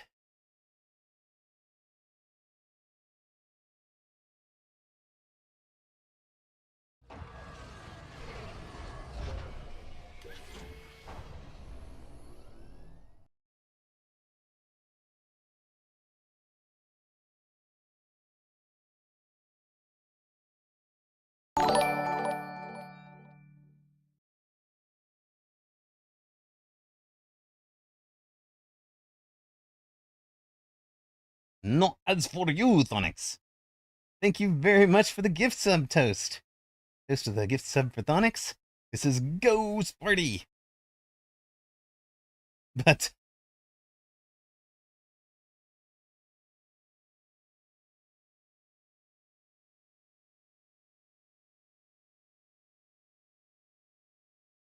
here's the thanks in German. All right.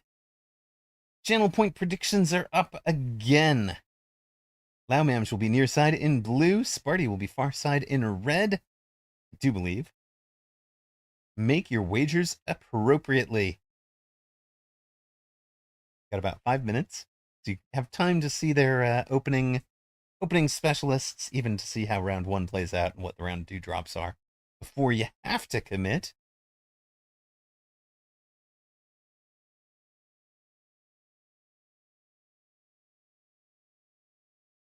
Hackmanic all in with his remaining 59 rocks. Is that what I'm seeing there? Here, have my last rocks. That's you. Okay. Welcome to the final of a weekend tournament European number 126. Welcome to the last few moments of the Voice of Amarok. We're not lasting after this, guys. And I'm gonna be shutting it down after this match, after we have a tournament final screen. Your finalists: Week 125 Asia 2v2 champion Laumamj, training specialist with Arclight and Sledge, near side in blue. Let's see what the arrangement of buildings is, with the outside rapid fire cannon, the anti-armor cannon here. Sparty on the far side red. We have not seen a cost control game from anybody all tournament long. He's in cost control Saber Arc. Oh, I doubt it. Where are you going with this? Is Saber Arc still a thing? I haven't seen Saber Arc all tournament.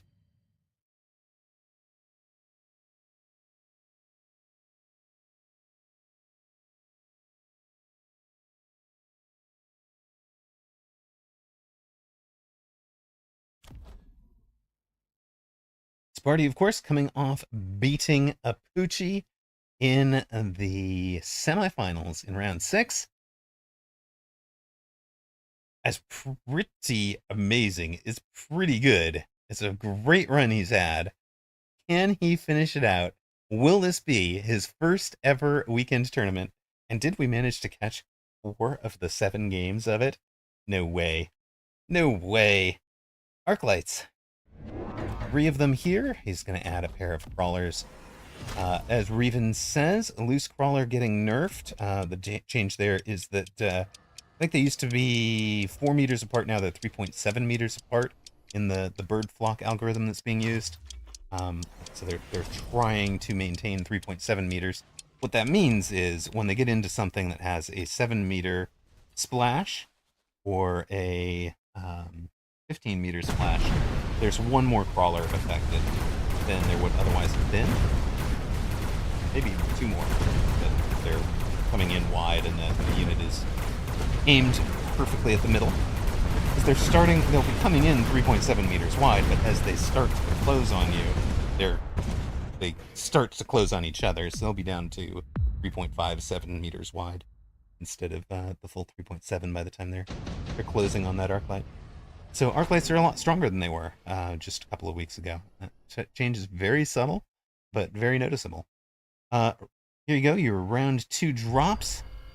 What? Cost control improved, Overlord. Where are you go? Sparty, what are you doing? He's cooking. Let the man cook, Emma. If he's gonna win a title, it's gonna be on a wild build. Laumamj took the Rhino Assault, goes ahead, puts the Rhino in the middle back. Sure. Picks up a Phoenix. Thinking about where to put the Phoenix. Bink, bink, bink, bink. Thinking about it. Has a crawler covering against a Rhino drop, potentially.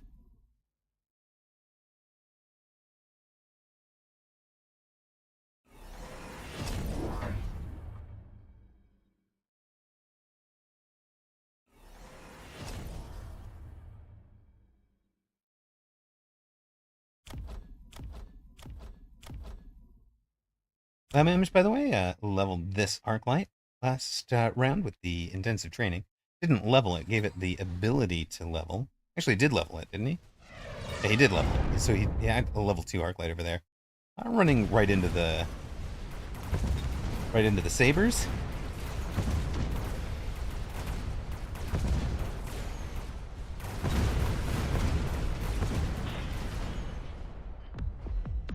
So he's won the first 2 rounds. 4,800, Sparty down to 3,586. Of course, cost control specialist, your units are weaker. While at parity, you've got to make some investments in tech or other to turn a cost control build into a winning build. Effectively, I think of that kind of tempo-wise. You want to plan on losing rounds 1 and 2. You want to plan on winning rounds 3 through 7, 3 through 8. Laumamj and Sparty both take the heavy armor. It is critical to know what are the techs Sparty has on his Overlord. There they are. He's got the full carry splash Overlord, range launcher overload, high explosive ammo, improved Overlord. You run this tech loadout for this card. You don't really want this tech loadout if you're not in this card. He's got the dream. He's got an item on the first Overlord out. Yeah, you might have 2 Phoenix. I don't think 2 Phoenix are stopping a heavy armor Overlord. It's already got 35,000 hit points. It's looking like a, it's got the survivability of a Vulcan or a melting point. Not full up to the survivability of a worm or a fortress. But yeah, it's good enough. Oh no, I don't even have any techs yet. I'm still gonna win this round.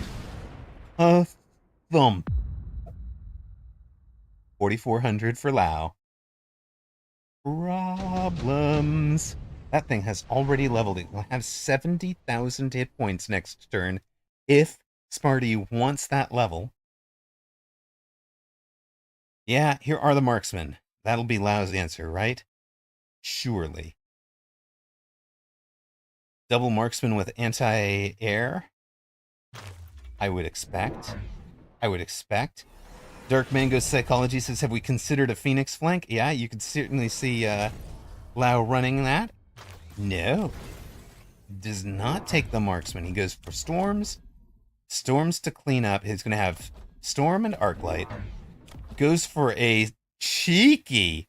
Where's Cat Say Mew? Cat, take a look. Storm. Storm on top of a rapid fire cannon, and then onto a level 2 tower. It's a storm cheese despite there being things out there.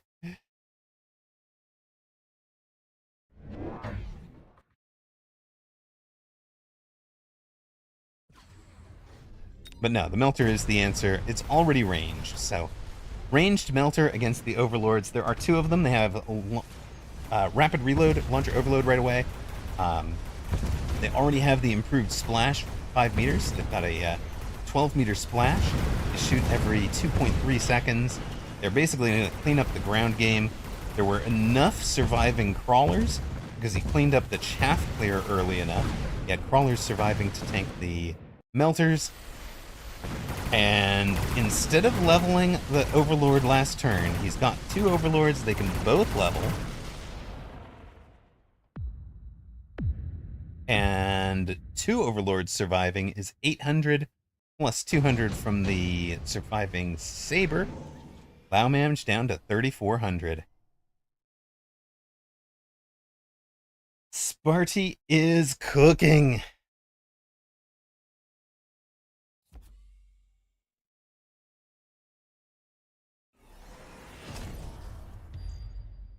Redeploy. Ooh, would you like that Phoenix flank with a redeploy?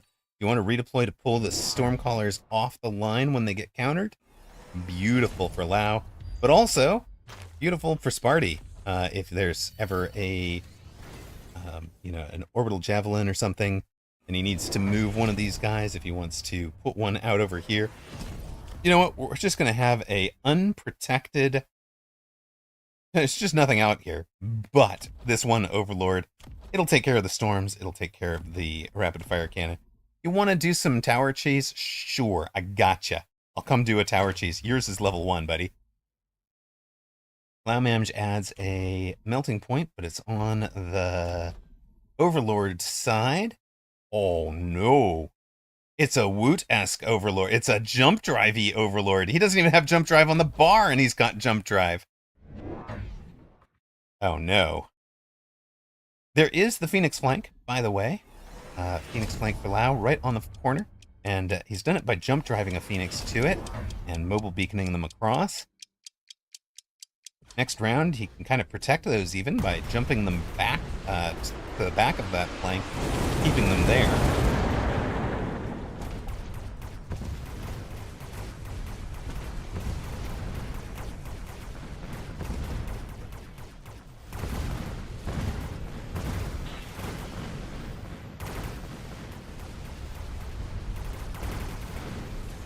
They both got their towers, but this time that tower takes allow enough time for the chaff to get cleared up.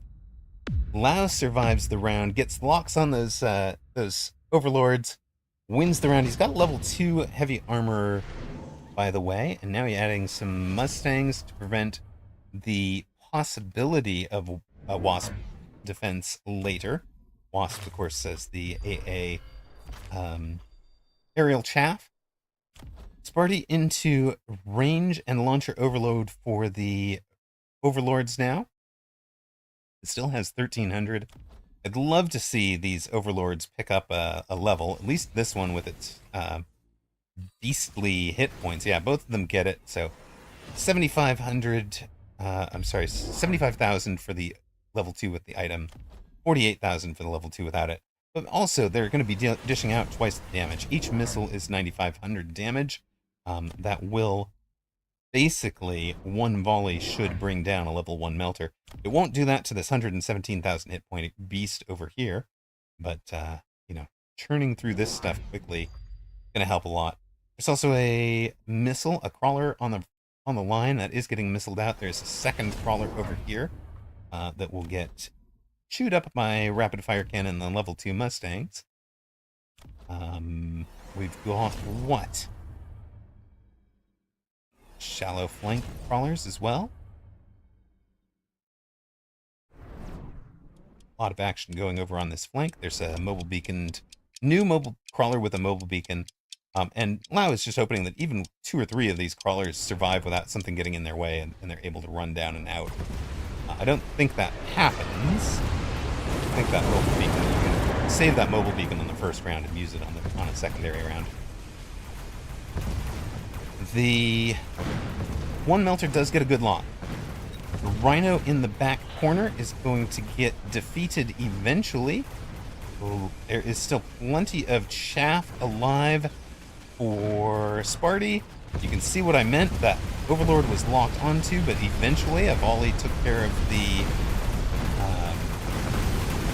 Overlord. The melter. Even though it was locked on, these guys get through another tower and they got through 4 melting points. These 2 Overlords. Good work, guys. Portable shield, wasp swarm, additional deployment. What do you want? I mean, for Sparty, is it actually additional deploy? Not unironically. You could be slapping... Yeah, it is, right? You could be slapping down 2 Overlords and 2 chaff every turn. Good luck stopping this.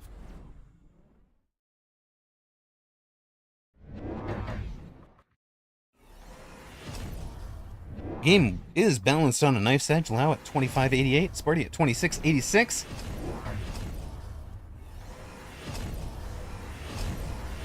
Yo, Vic Johnson. Hello, hello. Welcome in, first-time chatter.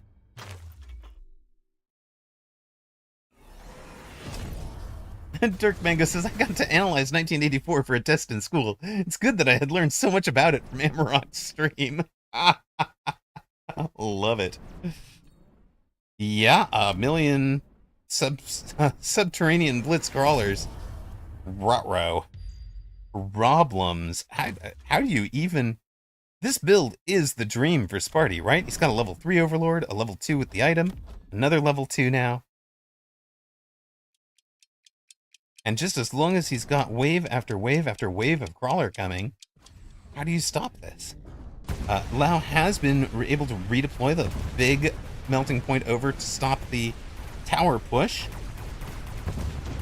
You can see it right there, level 3 with the item. It's going to have like 170,000 hit points. No, it's level 3 now. It's 230,000 hit points. My bad. But it doesn't matter. It goes down. The tower goes down. The other tower goes down. Oh, good. This is what you dream of when you sit on the tech screen and decide you're gonna be baller. You're gonna commit to that tech bar on your Overlord, just in case you get the right card. Orbital Javelin, of course, for Lau. He's gonna take it and drop it onto one of these Overlords that he can kill. There's actually only one that he can kill right off the rip, and that is the level 2 here. So if Sparty guesses correctly, he could even just jump drive that one a few meters and have it live. I'm guessing that Lau wouldn't bother to dink the other ones. And Sparty goes for, I will kill the melter over here. Well, haha. Because even if you jump the melting point out of there, I'm still going to KO 2 of your arc lights. And that is going to make sure more of the crawlers survive. Lau has a fire badger on the right. It was even there last turn. It didn't help much. Sparty, by the way, we talked about this earlier. He commits to selling out of the buildings to fund deeper into the game. Now, we are deep into the game. Round 8, round 9 plus, the income from cost control stops mattering as much, right? That rounds 3 through 8 are probably where you had the advantage as cost control. You've kind of got to finish the game out. Maybe here, maybe next round. Before percentage-wise, it just stops mattering as much. And all of a sudden, the stats differences start mattering again. For Sparty, of course, he's been making up the stat difference by having the improved Overlord. He's getting the job done over there, but you see, all those crawlers has still not enough. They're down. Now the melters are getting locked. Still a couple of crawlers trickling in. There's one. Oh, the splash reaches the tower, even though it was targeting that big, big melter.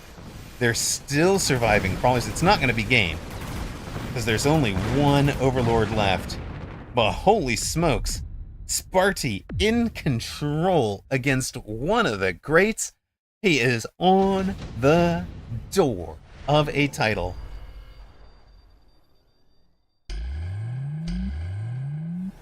Electromagnetic blast. Let's shut the overlords down. Can Laomamj buy himself a turn? You know those things have photon. Is Sparty baller enough to just take the photon blind? Because he saw this this electromagnetic blast. He skips. He's doing it. He photons. Boom! Finish it. Finish him, Sparty. You've got this. What a great read. Let's go. Not give this is making sure the one thing that could beat him doesn't beat him. Now Lao is also dropping a oil with these fire badgers. The fat badgers have charge and range, so if they can survive... Why do they have charge? They get one shot. I mean, you see how this works, right? 21,000 damage kills 7,500 damage. They don't... Even the weakest one does 10,000 and they go down. Sir? Oh, they explode anyway? They explode anyway and give the ground fire? Okay, that's fair. That's fair. I honestly haven't gotten to see the scorching charge. This is literally the first time I've seen them in action. So, appreciate the getting clued in.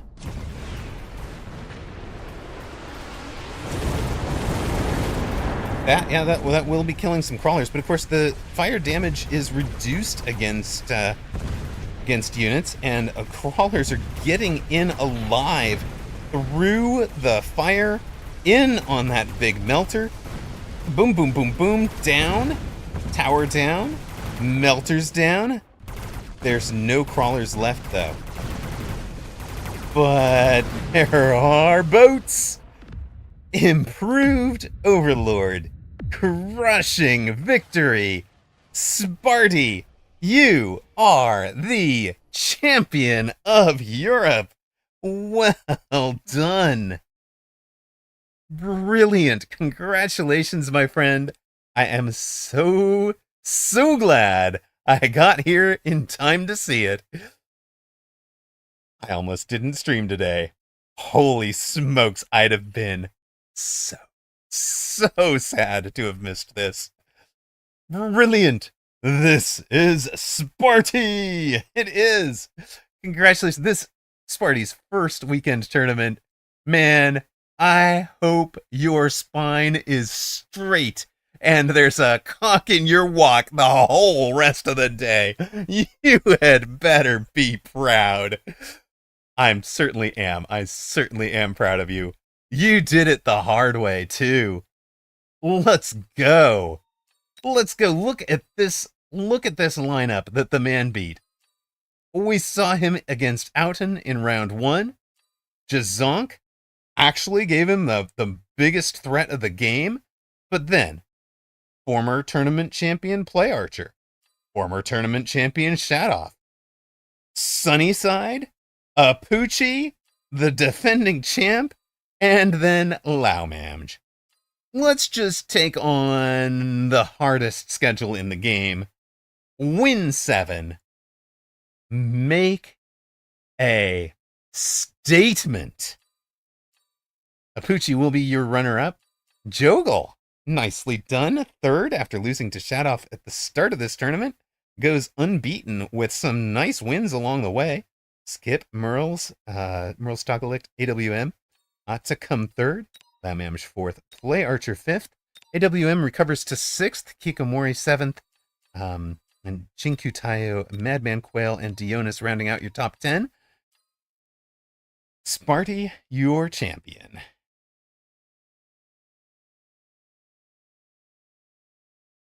We'll show you, of course, down to about 40th of this tournament. For those of you who had a great weekend. If you did better than you've ever done, we'll give you your moment in the light. You can screenshot or whatever. And we'll spare the blushes of those who had losing records below that. Again, your champions, Sparty, runner-up Apucci, bronze medalist Yogel. Well done, everybody. Congratulations. I'm so glad I got to see this. And yeah, as Hackmanic said, brother, I am going to call it a day. I can feel the voice is hoarse already, gravelly. But oh, man, I'm so psyched to be back. Now, I did talk about this briefly. We've got a Leisha, you're welcome. Thank you very much. I will be resting. I will not try to play or cast Americas. Just sit back. But things with Kiddo's schedule have changed a little bit. So I think I should be able to stream for at least part of all 5 weekdays this week. And that may actually last well into October or November. But I think we're going to be going for that, where it's more frequent but less. You guys know I was running those long, 8, 9, 10-hour streams. I'm just not going to have the stamina for that. So we will do a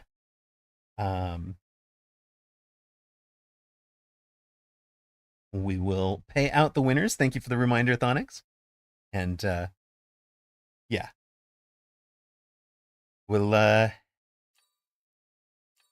right. So I should be able to stream a bit, and we'll see. I'm not promising tomorrow because I'm gonna have to play it by ear and see how today affects me tomorrow. But my plan would be to stream Monday, Tuesday, Wednesday, Thursday, Friday, Saturday, and then take Sundays off, probably as a longer term schedule, with shorter streams rather than trying to go deep, because we know I'm not going to have the stamina for that yet. Right, let me find you somewhere to send you.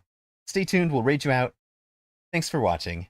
I deeply appreciate you guys, and congrats again, Sparty. You deserve that. You deserve that. All right. Raids. Who's bees on? Narayan and Vibe are both out on. Mortar Mike is playing some Claire Obscure. Little Lexi is playing some Digimon Story. So that's those are the folks that I do recommend. We've rated out to a whole bunch of them over many months. So let's see. I think instead, though, we'll just be keeping you in the Mechabellum community. Maybe let the some of the big audience that Apucci's got know that Emma was back and streaming today. So we'll send you over to Apucci. Good night. Thank you all so much for watching. Really appreciate you. Oh, there's a thank you screen for that sort of thing. Mods today, we did not see a Zalex, but we did have a Decaf, Whooped, Salt Monkey is Zach. Really appreciate you guys, and VIP sponsors, Toast, Blue, Just Nash XYZ, Fab4200, Anabolica, all here today, along with Salt Monkey is Zach, Mr. John Thursday, and Ocelotus Gaming. I always owe you guys for the love in hardware support. Much appreciated. And Toast, you are apparently going to be adding your name to that list, so I'm going to have to update the art there when that mic comes in. Good night, guys.